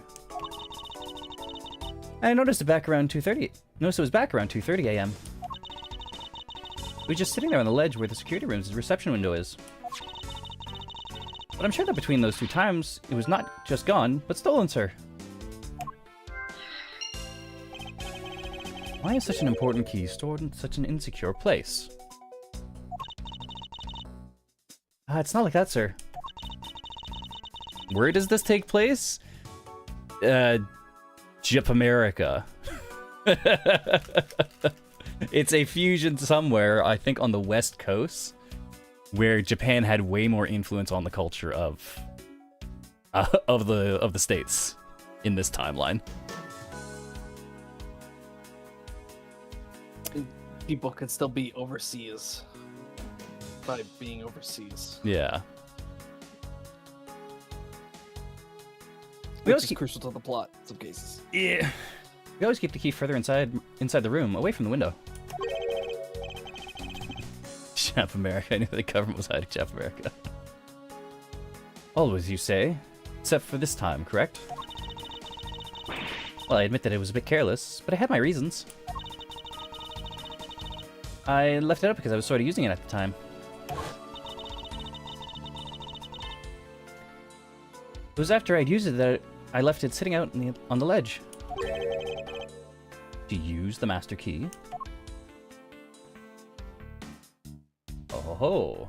What's that supposed to mean? Hey Maggie, take a look at this. Probably very mundane. It's a prosecutor's badge, isn't it? It proves that you're really a prosecutor. Interesting. Despite all appearances, she seems to know more than Gumshoe. Oh, we didn't present it to Gumshoe? We didn't have an opportunity to present it to Gumshoe. This is the first time we've been able to just present random shit to someone we're talking to. But What's that, sir? A random flower. Looks like it's made of metal. Yeah, that's basically Gumshoe's response every time in Ace Attorney when we present our defender's badge to him. It's like, what's that? Is it edible?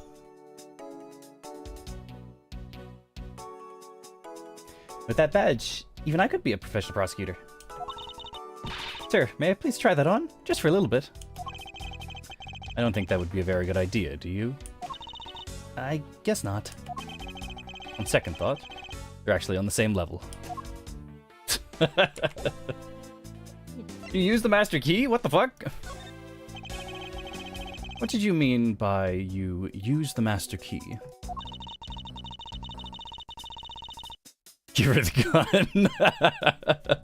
Hey Maggie, just put your fingerprints on this quickly. Oh, I had to use it to open the door for this prosecutor who had forgotten his key. Cute. I mean, it's my job as a security guard, right? Ah! What is it? That's right, I just remembered. The prosecutor forgot his key. It was Mr. Portsman, sir. What? Please tell me more, Miss Bird, quickly.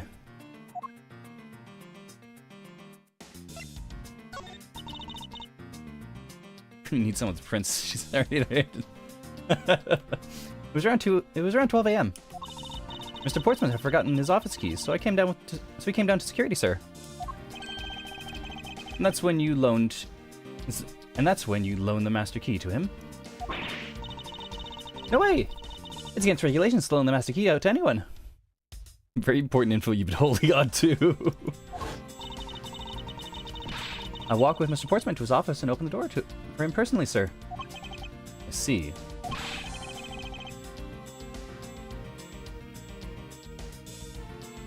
And then, what happened after that? Well, he called for me to come close up his office as he was leaving to go home. That was around 1:30 a.m., I think.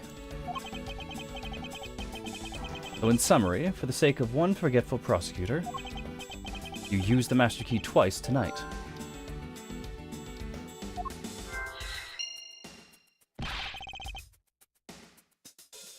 Talk about suspicious.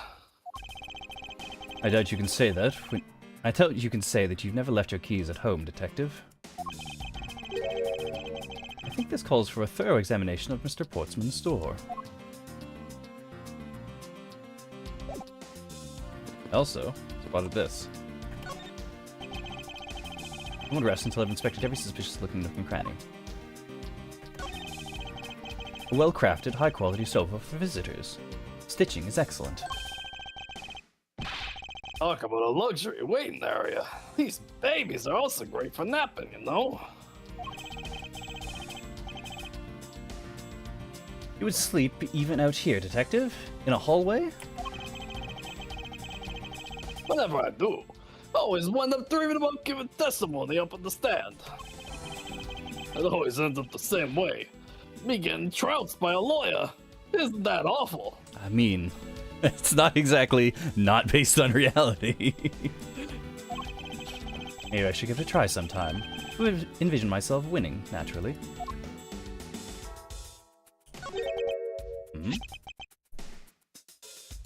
It's... Hey, isn't that the missing O series file, sir? more ways than one. No doubt about it. The bloody letters mark it clear as day. Oh, ho, ho. There seems to be a few pages missing. Our thief took only what was necessary and left the rest behind. So, what are these O files about, sir? I guess they got something worth stealing in them, huh? Not particularly, just a collection of court cases. However, the case within these files are not mine. No? They belong to the High Prosecutor that used to occupy my current office. I have my reasons, but let's just say I was charged with keeping them as they were. And that means the thief also wanted the file for a specific reason, right? It would seem so. Only the pages relating to that case from 10 years ago are missing. I wonder why anyone would care about such an old case. Why, indeed. In which case, indeed.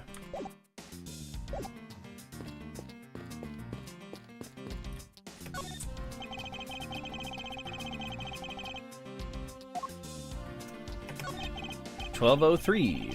1203. I take it that this is Mr. Portsman's office." Yeah, you can't mistake it because of the basketball hoop, sir. Oh, that reminds me. Mr. Portsman had actually wanted room 202 really badly. But since you're already occupying it, Mr. Edgeworth, we put him next door, sir. Why was Mr. Portsman so particular about getting room 1202? Not sure, but I bet it's because of something like his birthday is December 2nd? Yep, that's gotta be it. I can't think of any other reason why. I can think of at least 3. Ugh, why am I even wasting my time thinking about this? Mr. Portsman's personal basketball hoop. It's Mr. Portsman's personal basketball hoop. Ah, yes. Thank you, Gumshoe. I was just thinking that. I can't believe he put something like this in the hallway of a prosecutor's office. But, you know, it's actually pretty useful, sir. I haven't gotten lost trying to get to your office since it's been here.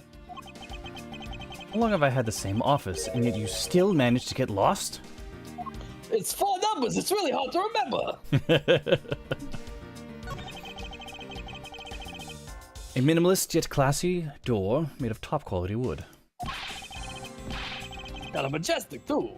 Fits in really well with the ambience of the prosecutor's office.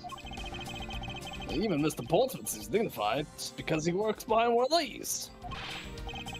Nonsense. A man doesn't become more or less dignified because of where he works. Well, he still seems more dignified than Mr. Payne. The Payne? I suppose custodial work can also be dignified. What Mr. Edgeworth thinks Winston is like a janitor. That's kind of mean. Door is locked tight. I bet the old credit card trick wouldn't work here, huh, Mr. Edgeworth? This is the office of a high prosecutor, detective. These doors would be pretty ineffective if the average cat burglar could get through them. Right, but look at this. Aha, so I guess only a great cat burglar could get in. That must be who our culprit is. Might I advise you return that conclusion to whatever pawn shop you bought it from. Don't judge me because I have to shop at pawn shops, sir. It's mostly your fault. Did you get anything out of this? Was there one other? Well, I thought there was one other thing that didn't have a check mark on it, but it's kind of hard to tell. Cursor. Yeah. Only one thing to do.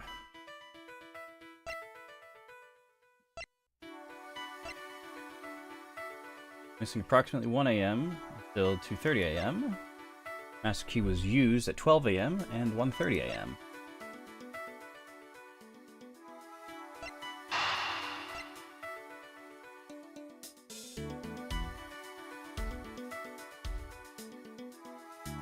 What? That timeline doesn't make sense. No, it doesn't.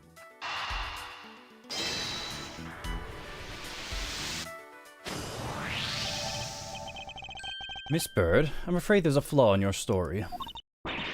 What? No way, pal. I mean, sir. She called him pal. You've been hanging out too much with me. Hey. You said that you locked up Mr. Portsman's office at around 1:30 a.m., correct? However, the master key had already been stolen at that time. Wow, nothing could by you, Mr. Edgeworth. You saw the contradiction like a pro. I'd totally forgotten all about that. But thanks to you, I remember it now. You're right. It was around that time that I realized the master key was missing. And? Well, I'm a security guard, sir. I couldn't just admit losing the master key, could I? So I pretended to lock up his room, sir. You pretended? Yeah, I used my house key and made it look like I was locking up, sir. In actuality, you never did relock the room. You never did relock the door, then.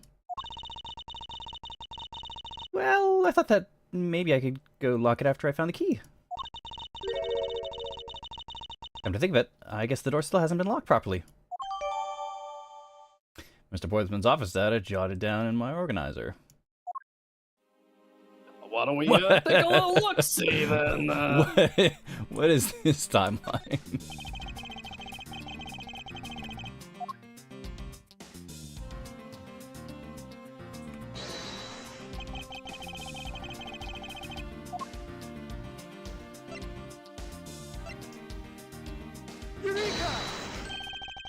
Contradiction here between reality and the evidence. If what Miss Bird has said is true, then why is this door locked tight? You're right. Miss Bird, are you sure you didn't relock this door? I'm certain of it, sir.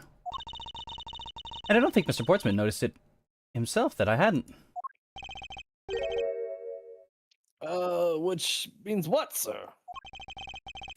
It either means that he actually does have the key to his office, or that the door Miss Bird opened wasn't this one at all, but a completely different one.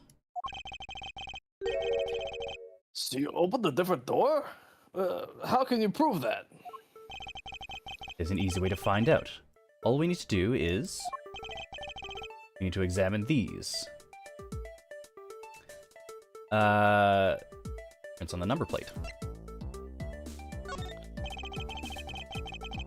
The prints on the number plate, it will tell us all we need to know. Everything? Really? Like what, sir? Like, well, for example, such as... What? It'll tell us for sure what happened. Why do you think they would move the number plate, of all things, sir? We established earlier that the basketball hoop is the thing that everyone uses as a landmark. So if you I'm wanted thinking to too far mistake ahead. which room is which, it would be the basketball hoop, right? My mistake. My clairvoyancy is getting in the way of what we know right now. But we know for sure that Detective Gumshoe's dinner will only consist of instant noodles. Wow, that was amazing, sir. How did you know? It's supposed to be a joke to cheer me up, Mr. Edgeworth? Yes, that's it. Now then, we should get back to doing what we need to do. That is... examine the prints on the doorknob. Examine the prints on the master key. Examine the prints on the doorknob. The prints on the doorknob will tell us everything. Hey, you, pal. Do us a favor. See what you can look for this, okay? So what'd you find out? There's no need for such belligerent, nostril-flaring, detective. Sir, I found only Mr. Portsman and Mr. Face prints on this doorknob. Only 2 people's prints were found on this, huh? That's pretty decisive. I'm lost, sir. Thinking logically, a certain other person's prints should be on this knob as well. Now then, whose prints should also be on this doorknob? Should be Maggie's. Michael Baird. Would you find it odd that the prints of the person who unlocked this door are absent? You mean... Yes. The door that Miss Bird opened could not have been this one, but a different one. Portman's office data updated in my organizer. Miss Bird says she unlocked this door, but her prints were not found on the doorknob. What have we here?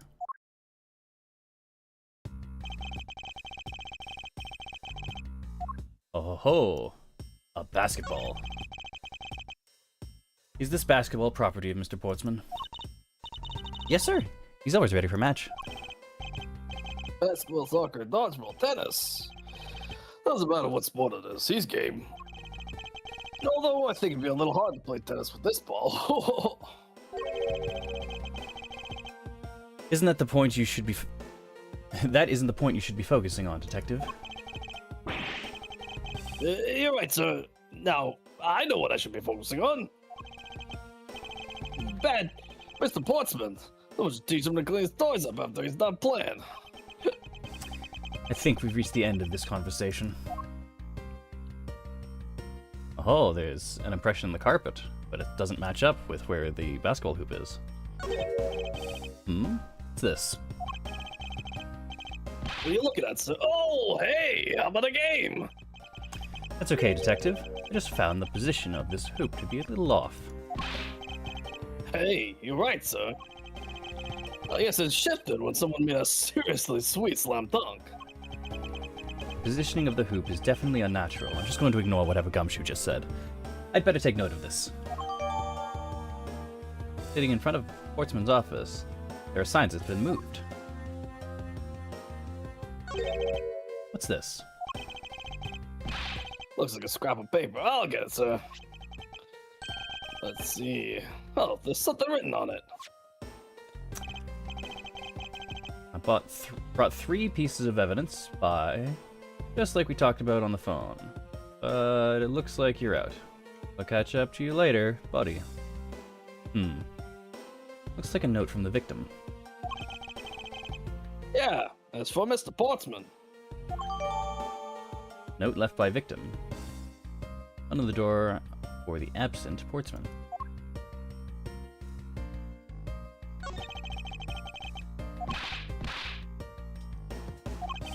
The door itself. Yep, already had this.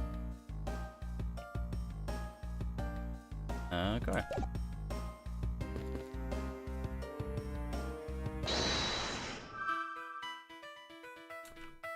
Nope. Go here. Maggie. We have to present to you.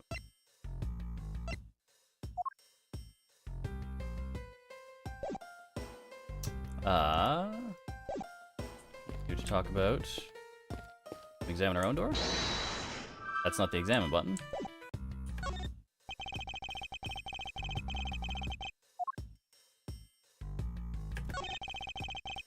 I don't see any signs of forced entry. According to the guard, no signs that the lock was picked either, sir. Meaning that the door really was opened with a key. You happen to ask if any prints were lifted from the doorknob? Apparently, the doorknob's clean as a whistle. Wiped, they think. Whoever this thief is, they did a good job of not leaving any clues behind. Oh. Oh, we healed. Walking around in this hallway has actually paid off quite handsomely. Ah, how so, sir? In a variety of different ways. I think it's time we had a little chat. The real culprit of this case. You know who the killer is? Wow, Mr. Edgeworth. As long as my logic is sound, then yes. The mastermind behind this murder is none other than Mr. Portsman. What? Mr. Portsman? I knew it! That's exactly what my logic senses were telling me, too. I suspected it was him on the instant he accused Maggie of being the killer, sir. Not when he accused you of being a killer, Gumshoe? Well, everyone accuses me of being the killer. It's just normal. That is anything but logical. I don't actually remember. Have we ever accused Gumshoe of being a murderer? I don't think we have. Well, not us, but he's been on the witness stand several times. Yeah, but it's always been giving testimony. Yeah, but no, I'm pretty sure there's at least twice. Really? I'm pretty sure. Well, I don't think there has been, actually. For as much as we've seen Gumshoe, I don't know that he's been, like, he's been a suspect. Maybe not to the point where he's been down to the wire on it, but maybe just like, oh, hey, look at how incompetent this guy is. Yeah, maybe. Ladies and gentlemen, please, prepare yourselves. Come what may, it's time to knock on Truth's door.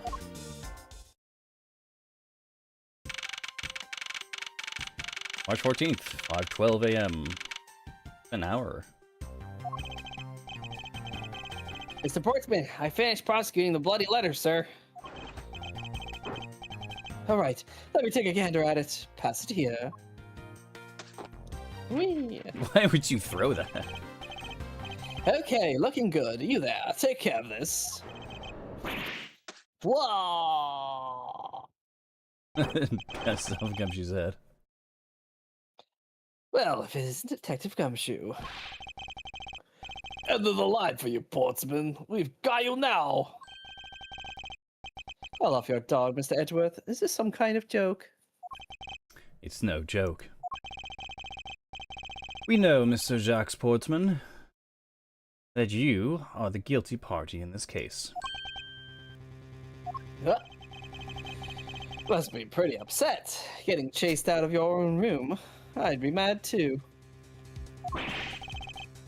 I guess you could stay. You probably just stay out of our way. You intend to hide your crime under the guise of a prosecutor doing his job?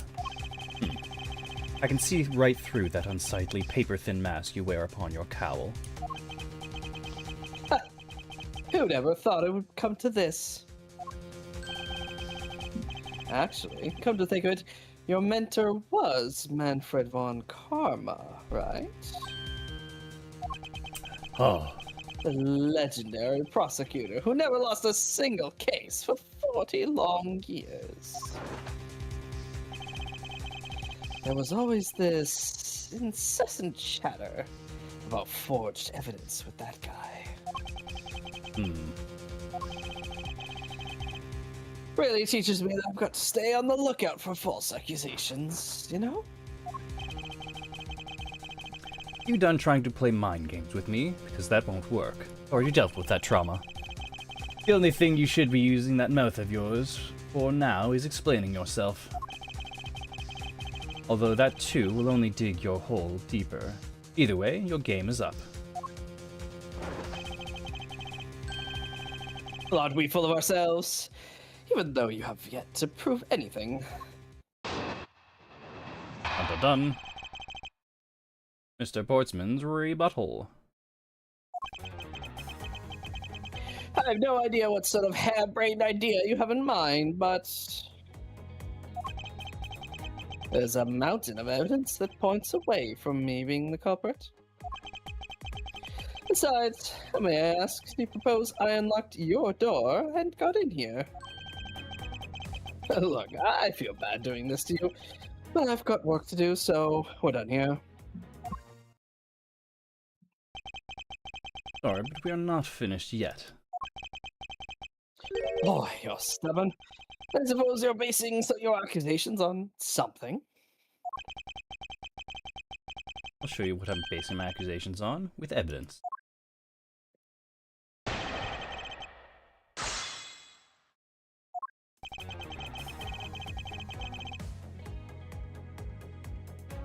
Hold it! My accusation is a harebrained idea, is it? You tell me. I'd say it is. After all. Hold it! Oh? And what, pray tell, kind of evidence are we talking about here? Jim was my partner, so you can't say I had a motive for killing him. And? That's it. That's not even an anthill, let alone a mountain. It's more than enough, wouldn't you agree?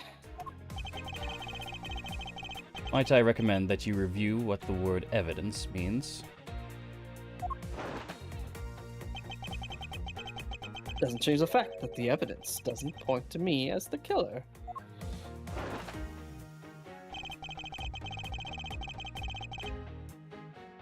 Hold it! Unfortunately, I believe that I have already shown how earlier. Your speculations mean nothing, as I still insist that I could not gain access to your room. What do I do now? To raise an objection?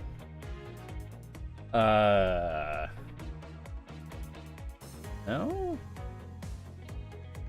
We can just press on the main statement itself, right?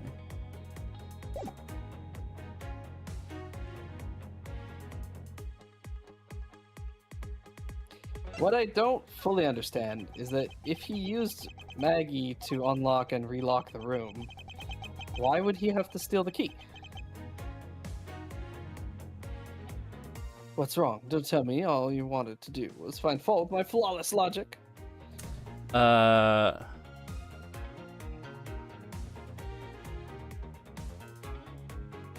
question.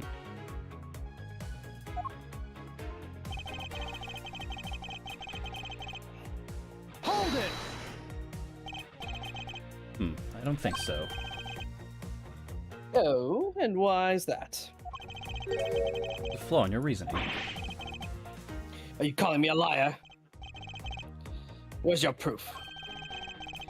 The saying evidence is everything isn't limited just to the courtroom, you know. Remind me, so you get time.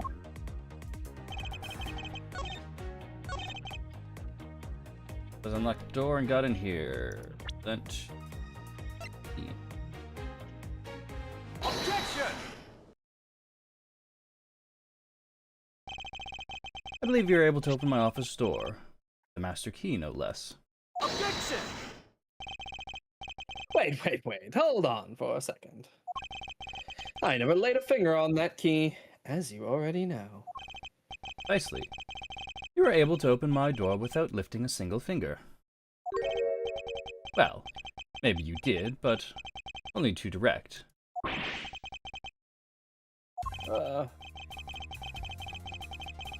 That's right. You used your finger to direct this person to open my door with a key. Take that! You had asked Miss Bird to open your own office door for you, yes? Yeah, I kind of forgot my key at home. Happens too often for my taste, you know? But the room you had Miss Bird open at the time was not your own, was it?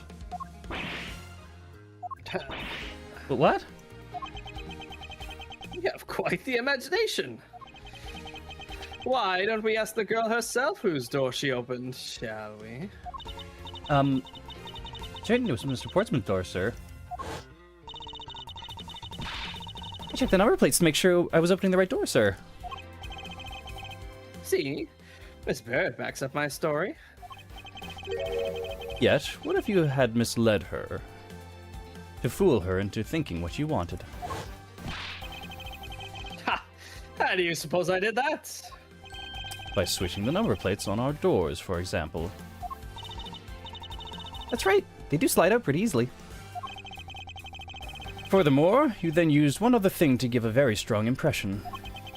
That the door she was opening was yours and not, in fact, mine. What was it that Mr. Portsman used to make Miss Bird think that it was his room? Basketball hoop. Take that! What?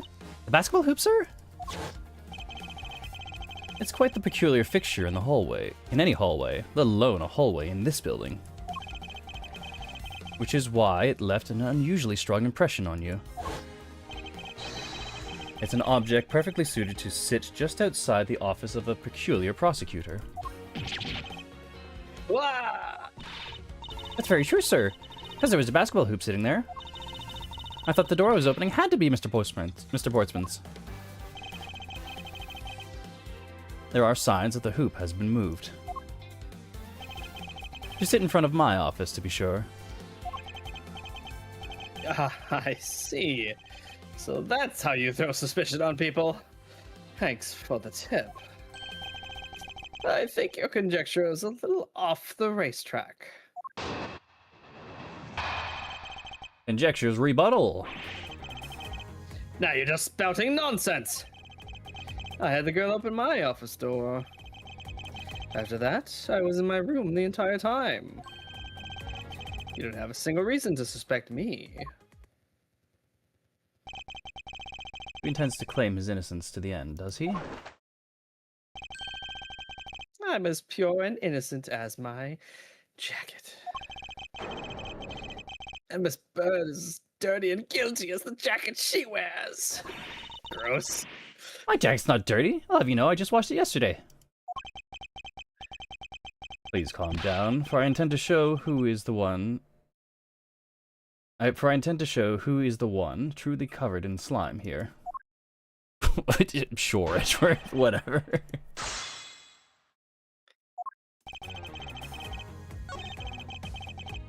The girl opened my office door. I was in my room the entire time. Second. Hold it! Using the master key, of course. Sure, you have a problem with that? That is what the master key is for, right?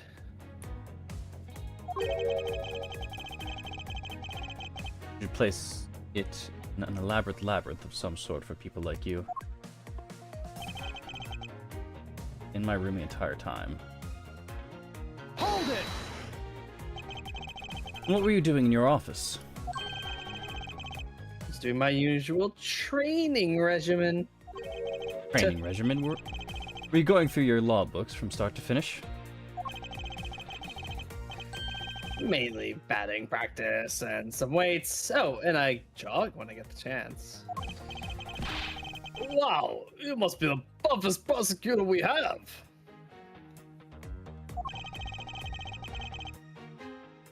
With the weakest legal muscles, it would seem.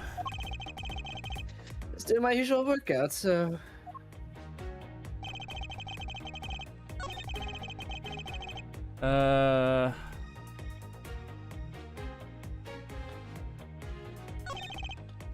Had the girl open my office door.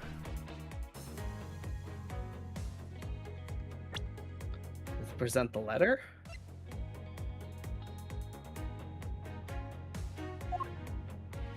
On the door of the absent Portsman. Or maybe the fingerprints, yeah. But it looks like you're out. I guess I'll catch up to you later. Oh yeah, the letter. You were out. Under his door.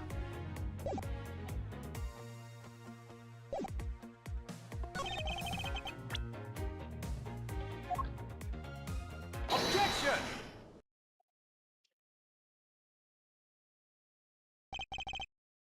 That was a lie. What are you talking about? How was that a lie? This is a note that the victim left for you, Mr. Portsman. A note? It was left under your door. Or did you not notice? And right here it says, but you're out. You were not in your room when the victim came to call on you. So then, where were you and what were you doing? Shall I explain it in full detail for you? You were busy snooping around in my room. The very room you had. Wall. Something. The very Whatever it room was that called. you had this bird open for you. Objection! That's just nonsense. I have no evidence that I made the girl open your door for me. Oh, but I do. I have very decisive evidence. No way. This is proof positive that you had Miss Bird open the door for you. There's no fingerprints, none of her fingerprints on your doorknob. Take that! I had your door dusted for prints. My door? What for? Come on, I bet you didn't find anything. Sure are good at wasting time. How hard is it to wipe fingerprints off? It depends on what surface, but probably like a microfiber is plenty. You're right. I didn't find anything, and definitely not Miss Bird's fingerprints. Her prints? What do they have to do with anything? Let's put it this way. If she really was the one who opened your door, then her prints should naturally be on the doorknob she touched. Yeah. Further, all of the prints on my office door's knob have been wiped clean off. I can only assume it's because Miss Bird's fingerprints were on it. Don't you think it's time you gave up your charade? We know you stole into my office with the intent of stealing something from me. And Detective Faith found you. Possibly because he heard sounds coming from a room whose occupant was on leave. Mr. Portsman, you killed Mr. Faith to silence him. And I had the misfortune to return when you did. You had to threaten me as you escaped.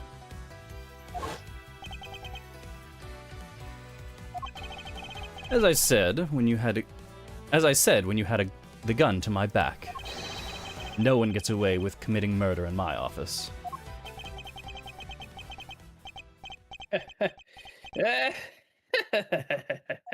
There's still one hole that we haven't addressed yet.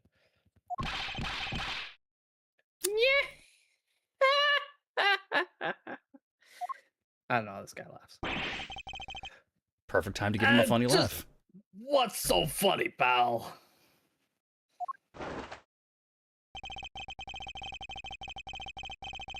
Oh, the look of stiff seriousness on the face of this officer's finest prosecutor. As he makes a huge mistake in accusing me is simply too much to bear. There's just nothing else like it in the world. What?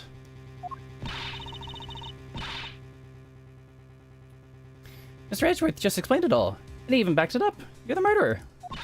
Stop trying to be slippery and just admit the crime already. As I said earlier, it's all so circumstantial, so full of conjecture.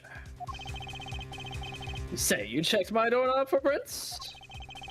Well, I can readily confess that I wiped that knob down well. Yeah? A little obsessive compulsive, you see. And once I touched a doorknob that you had touched, this is why I wiped the knob down as soon as I could after you opened the door. After that, it makes perfect sense that only Jim's and my own prints would be on there. You made that up just now, didn't you? Furthermore, as for the note Jim left for me, do you know exactly when that was? All we know, he could have left it there before I arrived at the office. Like early evening, for example. Are you saying you failed to notice a note in your doorway? Hey, human geniuses fail at times. It's probably too preoccupied by work-related matters, although that's no excuse. That's just a flat-out lie. There's no way you didn't notice a note of that size. But you can't prove that, can you?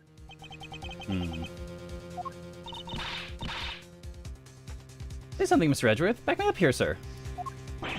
Ugh. Sportsman makes a good point. I can't prove he didn't simply overlook it. Besides, I have an airtight alibi. Airtight, you say? I just realized I had one as we were talking. Guess it would have been better for all of us if I had told you sooner. What could his alibi be? Memory serves. You came back to this office at around 2 a.m., correct? It was then you had that unfortunate confrontation at gunpoint with the culprit. At that exact time, I was down in criminal affairs. Ask around. I'm sure the other detectives will corroborate my story. It's the perfect alibi. Really think it's that perfect? Like I said, I don't care. Ask around all you like. You'll see for yourself. Hey, how's it going? Welcome, welcome. Detective Gumshoe. Sir, yes, sir. I'll go check out his alibi, sir. Be right back. Hey, Kizu, how's it going? Mr. Edgeworth, sir, I think we're in trouble. It's just like Mr. Portman said. The guy's down in criminal affairs, so they watch him. They saw him around 2 a.m. You see? All the evidence points to him being the culprit. There must be a contradictory point in his alibi somewhere. Sportsman's alibi. Back to this office at 2 a.m. Hold it! You are correct, it was around 2 a.m.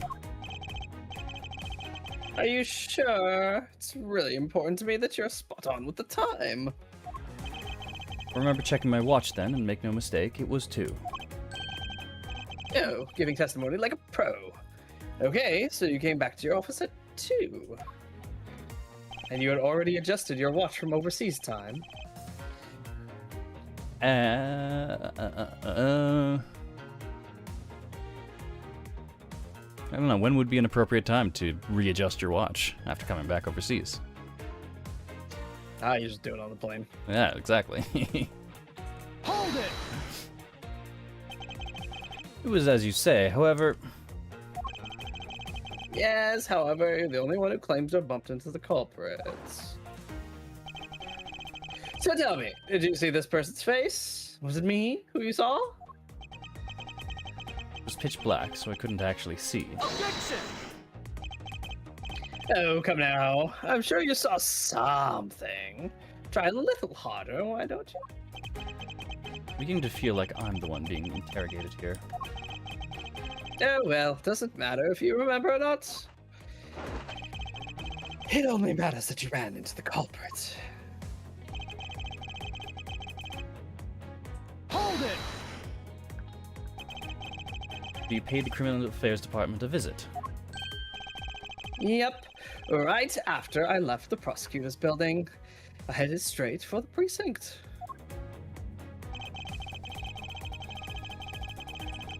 Hold it! But we did go and ask around to confirm your testimony. And it was just as I said, right? Yes, sir. A number of detectives said they saw you around that time. See, I have the perfect alibi. That's the ace I had up my sleeve. Ugh. Possible. He actually does have the perfect alibi.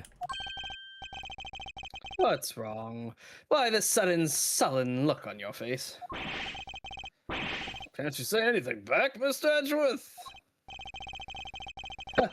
I think we reached the end of the line, and it's time to get off this crazy train. You there? Sir!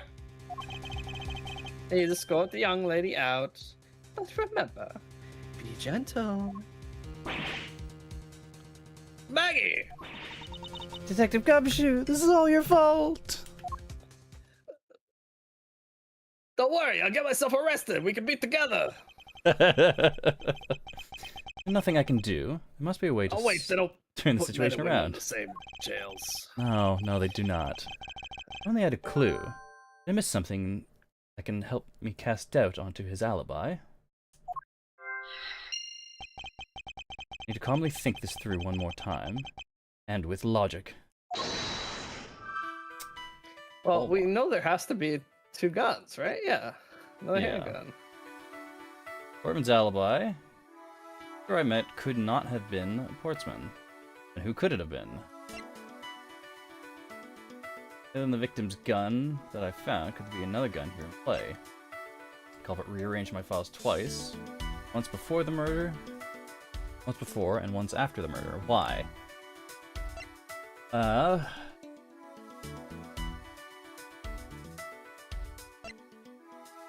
So, Portsman has an accomplice? Or someone else stole the file, and Portsman just killed the dude?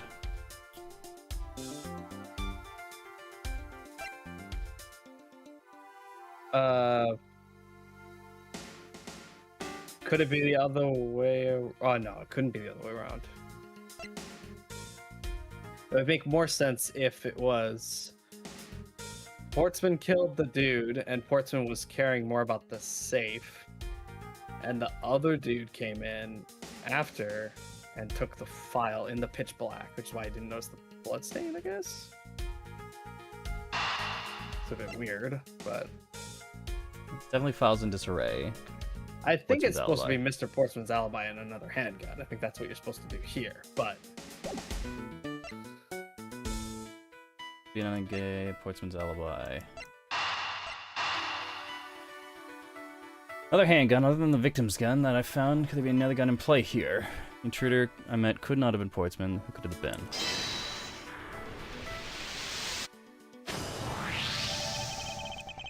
There were 2 bullets left at the scene of the crime. One that robbed Mr. Faith of his life, and one that nearly robbed me of my jacket. One of these 2 things is much more would have been much more tragic than the other. However, the murder weapon only shows signs of being fired once, meaning that it is entirely possible that a second gun was used in my office tonight.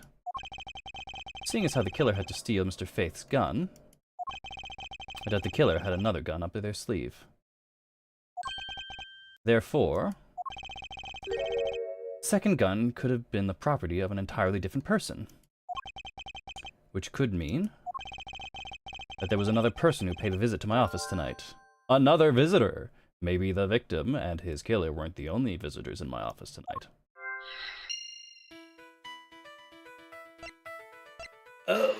listen, pal. If you see that Maggie and I had some prints all over your stuff, Why do you she think you helped me with the cleaning, okay? Why do you think you wipes down the office desk so much? And why was she not in uniform when we When we went to found go her. and talk to her? Man, Gumshoe was here pretty quickly. Almost like he was already here somewhere. Supposing there was yet another visitor tonight, that would also resolve the issue of why my shelves were upended twice. We know that the shelves were disturbed once before and once after the murder. But it shouldn't be much of a stretch to think that it was the work of 2 different people. Once by the person who stole the victim's gun and then killed him with it, and once again after the murder by our second culprit, who was the owner of the second gun. Not only ruined my filing system, but also shot my jacket. If we suppose that the second culprit's gun was the one that was pointed at my back, Objection! Mr. Portsman, it seems that I need to amend my assumptions regarding this case. Great, so you finally come to your senses. Mr. Edgeworth! Sir, what are you saying? This has been a big misunderstanding on my part from the start. I'd assumed that the person I ran into was the killer, but that may not have been the case. What do you mean? The person I ran into was just your average thief. A thief? But sir, doesn't that cause some sort of contradiction in the facts? Or something? Not at all. It simply means that the killer was someone else. And it means that, in actuality, 2 culprits stole into my office tonight. Oh, what do you mean, 2? It explains both why my shelves were disturbed twice and how there were 2 guns. And why Maggie was able to use the... Yeah, exactly. This is why I thought. It's like, well, why would he need to steal the key if he just had her unlock it? Ah. Mr. Portsman tricked Miss Bird and gained entry into my office. Objection! Now you're just leading the argument. Still don't have any actual proof, you know. If you could please go along with my hypothetical scenario for now, Mr. Portsman. In the end, if you really are innocent, you should have nothing to worry about. Grr. Now then, returning to my scenario, Mr. Portsman was out to steal something from me.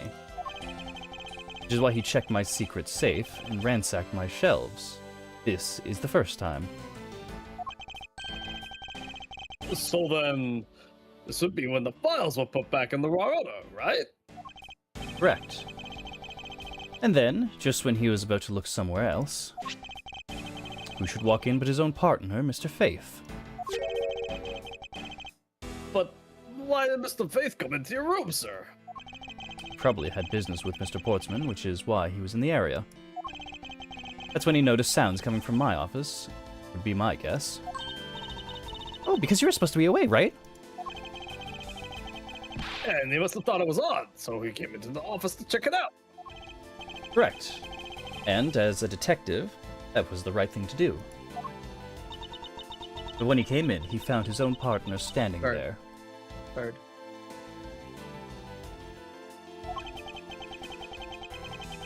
Because it was Mr. Portsman, Mr. Faith probably let his guard down. But Mr. Portsman was not so merciful as let him leave alive. He waited for a chance and stole Mr. Faith's gun from him, and then... he killed him. He silenced Mr. Faith for catching him in the act of stealing.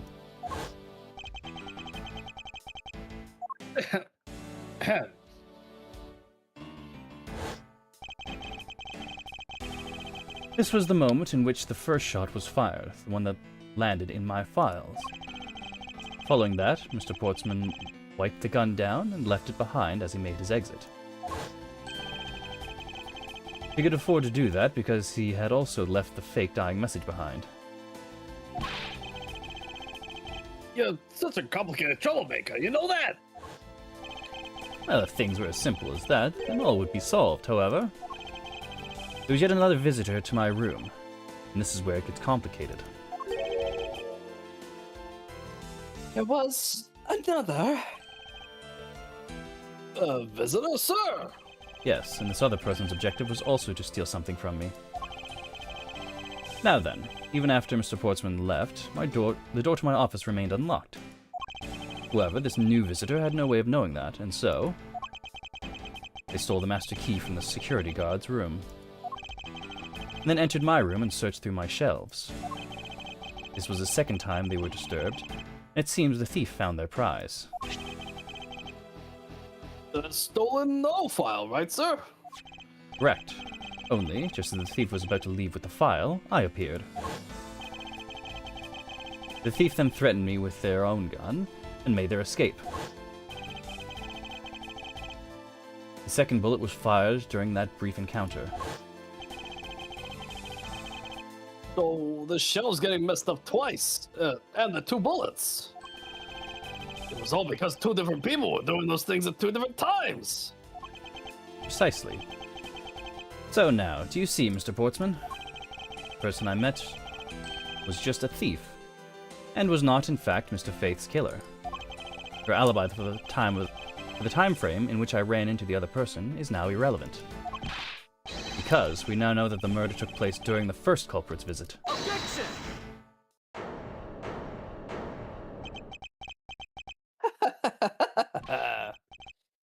What's so funny, pal? Absolutely splendid. Your scenario explains everything. Of course it does. It's Mr. Edgeworth, after all. But you know, it still doesn't change the fact that it's all circumstantial. Shit, he's right. Imposing if, and that's a big if, your theory is right. It would indeed render my alibi, which had stood scrutiny, mind you, irrelevant.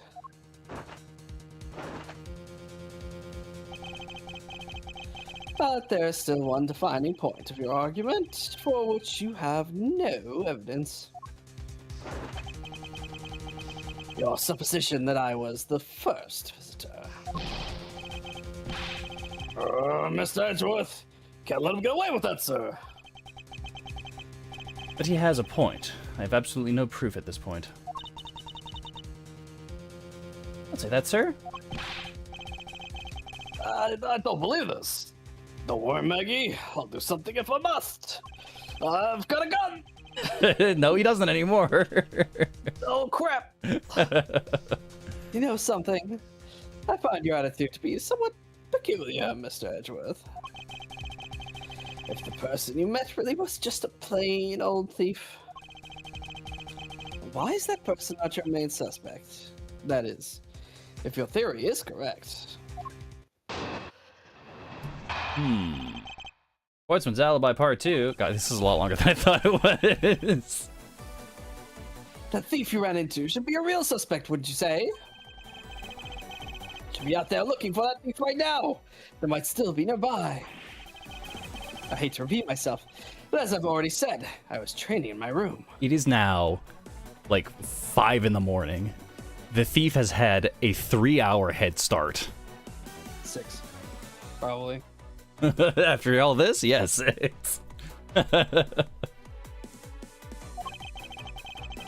When Jim came to deliver some evidence to me, I was down at Criminal Affairs. I can't be expected to know what happened around here after I left. Do you think we should be out there looking for the thief? Of course. Now is the time to be having these dead-end discussions. I don't think it's all dead-ended. I find your alibi to be fascinating. Let's continue where we left off, shall we? I know he's lying. I know he was here at the scene of the crime. I just have to find a way to prove it. Sportsman's Alibi Part 2. If you ran into should be a real suspect, shouldn't you say? If they're looking for that thief right now, might still be nearby. Already said I was training in my room. When Jim came to deliver some evidence to me, I was down at Criminal Affairs. I expect to know what happened around here after I left.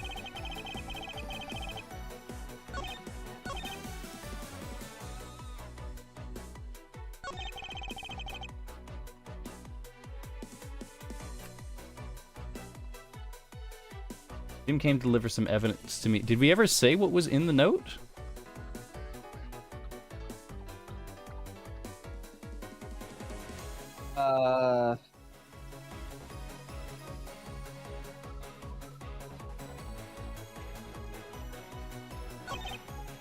Yes, yeah, we did. And either way,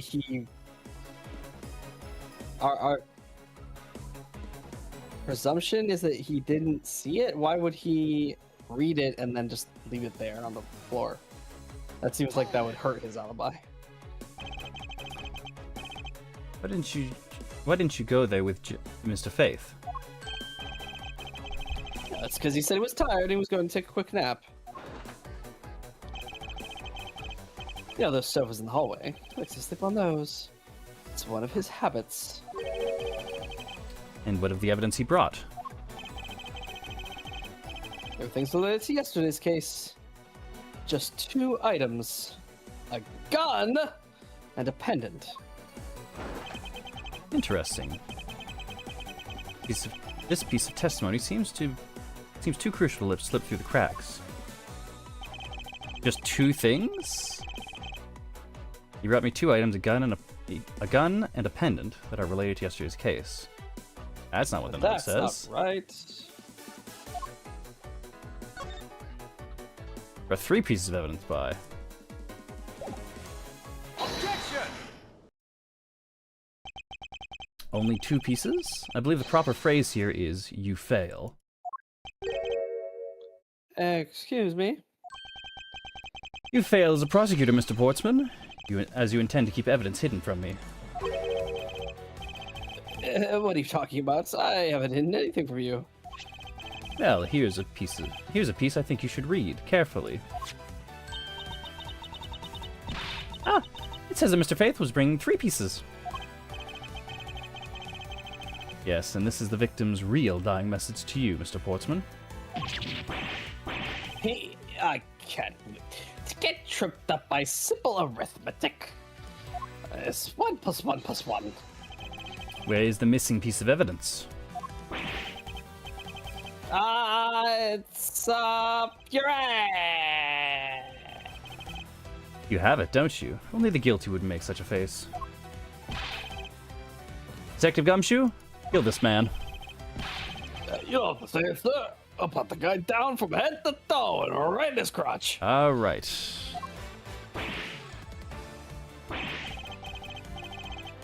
Don't come any closer. I'm warning you. This is all part of the investigation. Hell, don't even think about stopping me.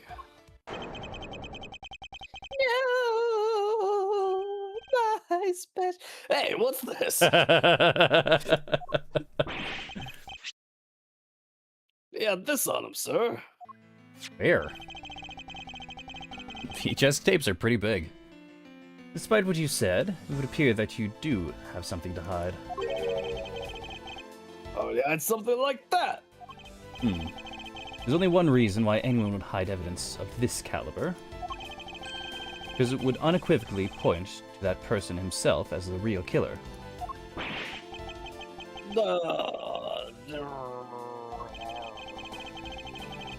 Let's examine this videotape in a little more detail.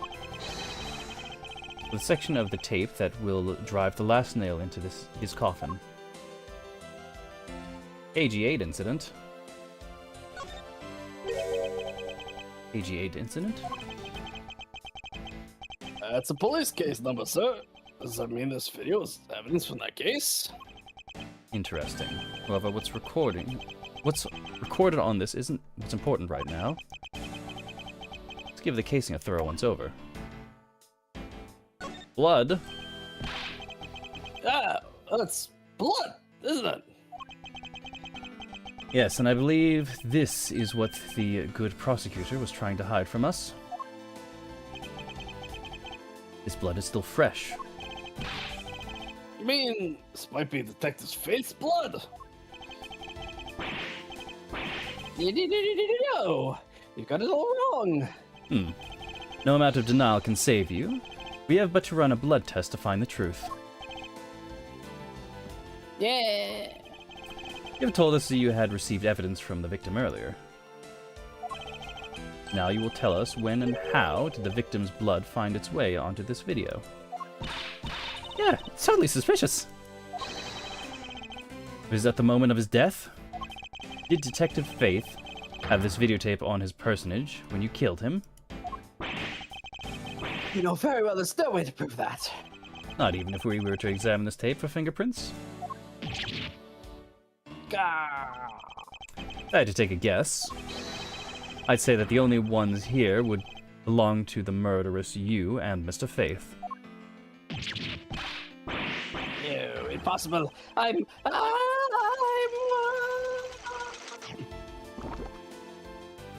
Oh, yes. Gold medal. I thought something was gonna happen. I thought he was just gonna take a bite out of it, not swallow it whole. It's 5:47 a.m. We've been here for 3 hours. So that is actually a correct time scale, actually. That's actually a scarily accurate time scale. It's almost like they recorded how long the lines would take. Mr. Portsmouth is placed under arrest for the murder of Detective Buddy Faith, sir. Very good. And the results we got back from the lab techs on the tape turned out to be real solid, sir. Blood work came back. It was definitely Mr. Faith's blood on there. I don't know how they're running blood tests at the lab at 5:30 in the morning. I don't know, hey, actually. I don't know what blood tests entails. As a bonus, they were also able to lift a few of Mr. Faith's fingerprints as well. Thank you so much, Mr. Edgeworth.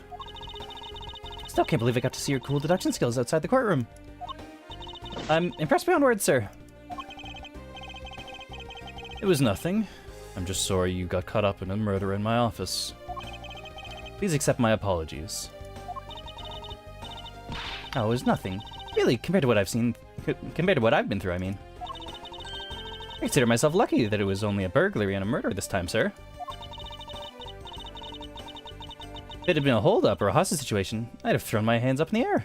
I think I'm finally rising up from a goddess of misfortune to just an unlucky person. Something tells me we should have hired a different person for security detail. Listen, you asked for someone cheap, okay? You know something, sir? Mr. Portsmouth really was one corrupt prosecutor. And why would you say he was corrupt?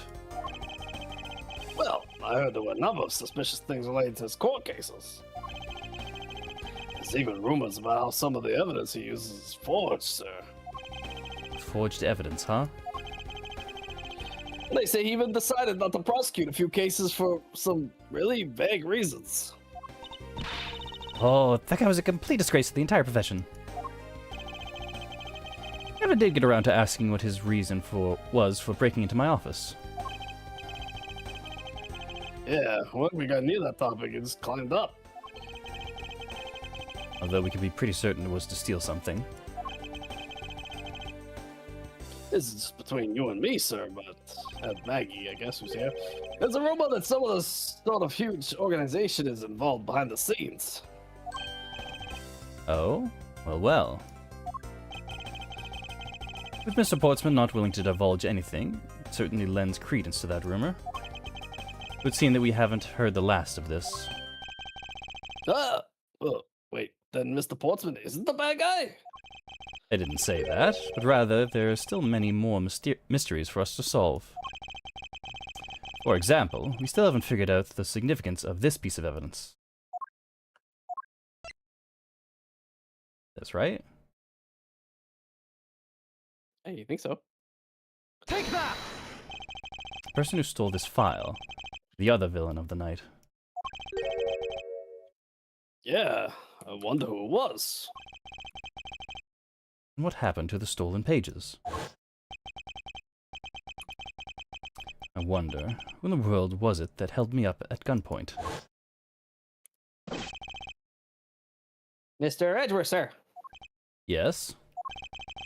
I came across this while I was processing your office earlier, sir. This card. What is it, sir? Is that a bird or something out there? Not just any bird. The mark of the raven. Three-legged raven. Even you should know what this is, detective. A mark of Zinch? Oh, it's about that thing, isn't it? That great thief everyone's talking about. Yes, it's the mark of the great thief Yadagarasu. Yadagarasu? Under the mark of a legendary bird, the Yadagarasu is noble to the end. A modern Robin Hood. A Yadagarasu. What? Yadagarasu haunts assembly. The noble Yadagarasu, vigilante of the business world, reappears. Vigilante of the business world? What? Labeled mysterious and phantom-like, the Yadagarasu appears and vanishes at will. There it is. Though we don't know much about this thief's ultimate goal, we do know the targets. There's the supernatural. Ah. The Yatagarasu likes to find and make public evidence of corrupt dealings of all sorts. Theft is always performed in silence, and always with perfection. Once a target is chosen, no dramatic calling card or announcement is sent forth. Instead, the chosen corporation is infiltrated without even the target noticing. Some days later, the evidence that was found is sent out to the mass media, along with this single card. Though it's been a while since the Yatagarasu's last appearance. Hey, Miss Edgeworth, look, something's written on the back. What? Let me see. You didn't flip it over yet? Oh, okay. It's the location of where the thief put the stolen files. So the person who stole the contents of the file was the Yatagarasu. Well, someone pretended to be the Yatagarasu. The Yatagarasu organization. Quite a few keywords are popping up in history. The murder in my office. The return of the great thief, Yatagarasu. Looking back, I can't say I didn't see these events coming. But they were heralded by the incidents that began to occur 2 days ago.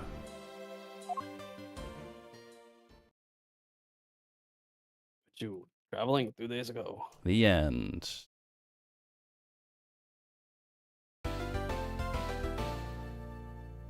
Save progress. Oh, snap. Oh boy, we sure did Wait, it. Probably jumped the gumshoe accent now, but it kind of stuck with it. Hey, is that Francisca von Karma? Oh, no. Oh boy, that's exciting. I can't turn about airlines. What the fuck? We're doing a plane murder?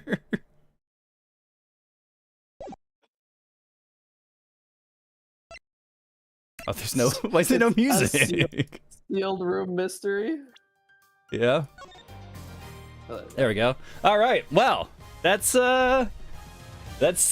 chapter 1 of Ace Attorney Investigations. Hell yeah. I'm so excited. More dumb Ace Attorney games. They're a blast. They're so much fun. They're so goofy. Yeah, that was interesting. There's no like court case in there, but it was just, oh yes, we are doing an investigation. We will find the culprit before the investigation's over. Yeah, I mean, maybe that's where he kind of gets his reputation from. Like, oh, he solves the case before it even goes to court. Yeah. But also, we're gonna be in a bunch of situations, like on an airplane potentially, where going to court's not really the option all the time to just hang around town and investigate a bunch of places. Like, no, we need to solve this Yeah. in the hour. Yep. Real Orient Express, eh? Yeah, a lot of fun. Looking forward to playing more of this. Doing more very silly voices. What do we got going on this week? Today is Sunday. The next time you see us will be tomorrow, Monday. We're gonna be here playing some more Omori. Omori. God, I don't know if I'm happy that nothing terrible happened last stream, or if I'm dreading that nothing terrible happened last stream. Because that means something terrible is probably going to happen next stream, right? You know, maybe it was just that one little part with the terribleness, and you know, a lot of people just didn't play the rest of the game and didn't see how it continued because they were kind of freaked out by the beginning there. You imagine? You know, it was Like in Doki Doki just has the one death, and then the rest of the game is just a regular ass dating sim. Just the one horrific incident, and then you just carry on with the rest of the game. You know, unfortunately, you brought up a good point. Doki Doki does stay pretty cheery for a while, and then things start to go downhill. And then they start to really go downhill really fast. So,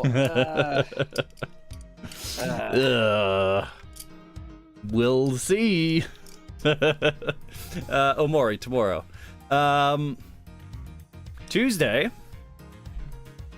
I did get a ROM for Peace Walker, and I've got it. It at the very least it boots on my RetroArch. So did we want to continue Metal Gear? if you're dying to do it, let's do it. I'm kind of dying to do it. Let's do it. I definitely don't want to wait till August to play more Metal Gear. All right. So I think we're like that means Besides, we're gonna play through MGS 4 and MGS Peace Walker in August again anyway, because I'll be streaming it. yeah, And yep. through the HD edition. Hell yeah. So yeah, I guess Tuesday we're gonna see what's up with Metal Gear Solid Peace Walker. Yeah, All right. very exciting. Friday, I said we were gonna do something, and I've completely forgotten what it is that we're doing. Shit. Post Bayonetta. 9 Souls. 9 Souls is what I Nine decided. Souls. Have you played 9 That's right. Souls? Do you know of 9 Souls? Do you I have do 9 know of it. Souls? How many souls do I you have? That's not. Can I that's not borrow something I can one? Tell all you on stream, okay? I do have it. I have not played it. I hear it's pretty good. Yeah. Exciting stuff. Let's check it out on Friday. And then tune in here next week, Sunday, for some more Ace Attorney investigations. Miles Edgeworth.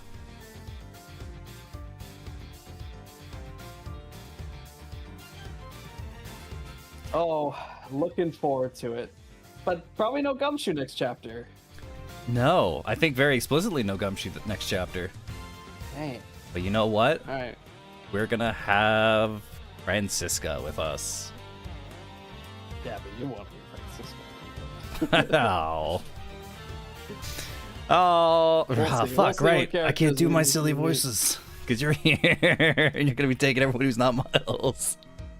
Well, you might have to prime me with some, we'll see. It might be funny. She's got You a do the very voice, and then German. I'll try to replicate your voice. She's got a very German accent. All right, yeah. Go back and watch. Send me the clips of the stream with her in the last game. Oh, I think she is only very. No, she's in the last game. She's major role in 2, and she's a much more minor role in the next game. But yeah, Ace Attorney investigations next week Sunday. That'll be all for today, though. Thanks for hanging out. If indeed you're still here, fucking see ya. Yeah, she's the girl with the whip.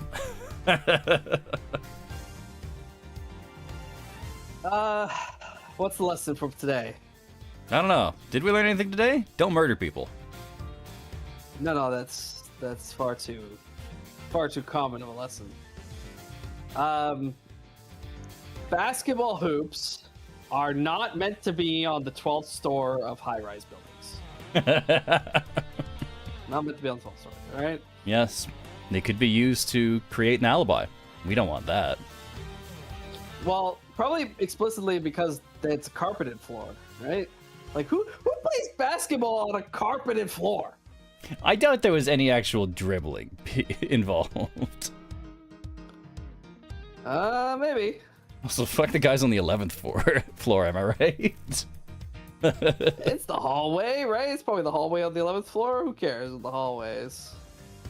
I mean, yeah. But man, I kind of wish we saw into his office at some point because I kind of wanted to see the decked out, it doesn't look like a prosecutor's office at all. It's just a an indoor gym. It doesn't even have a desk or a chair.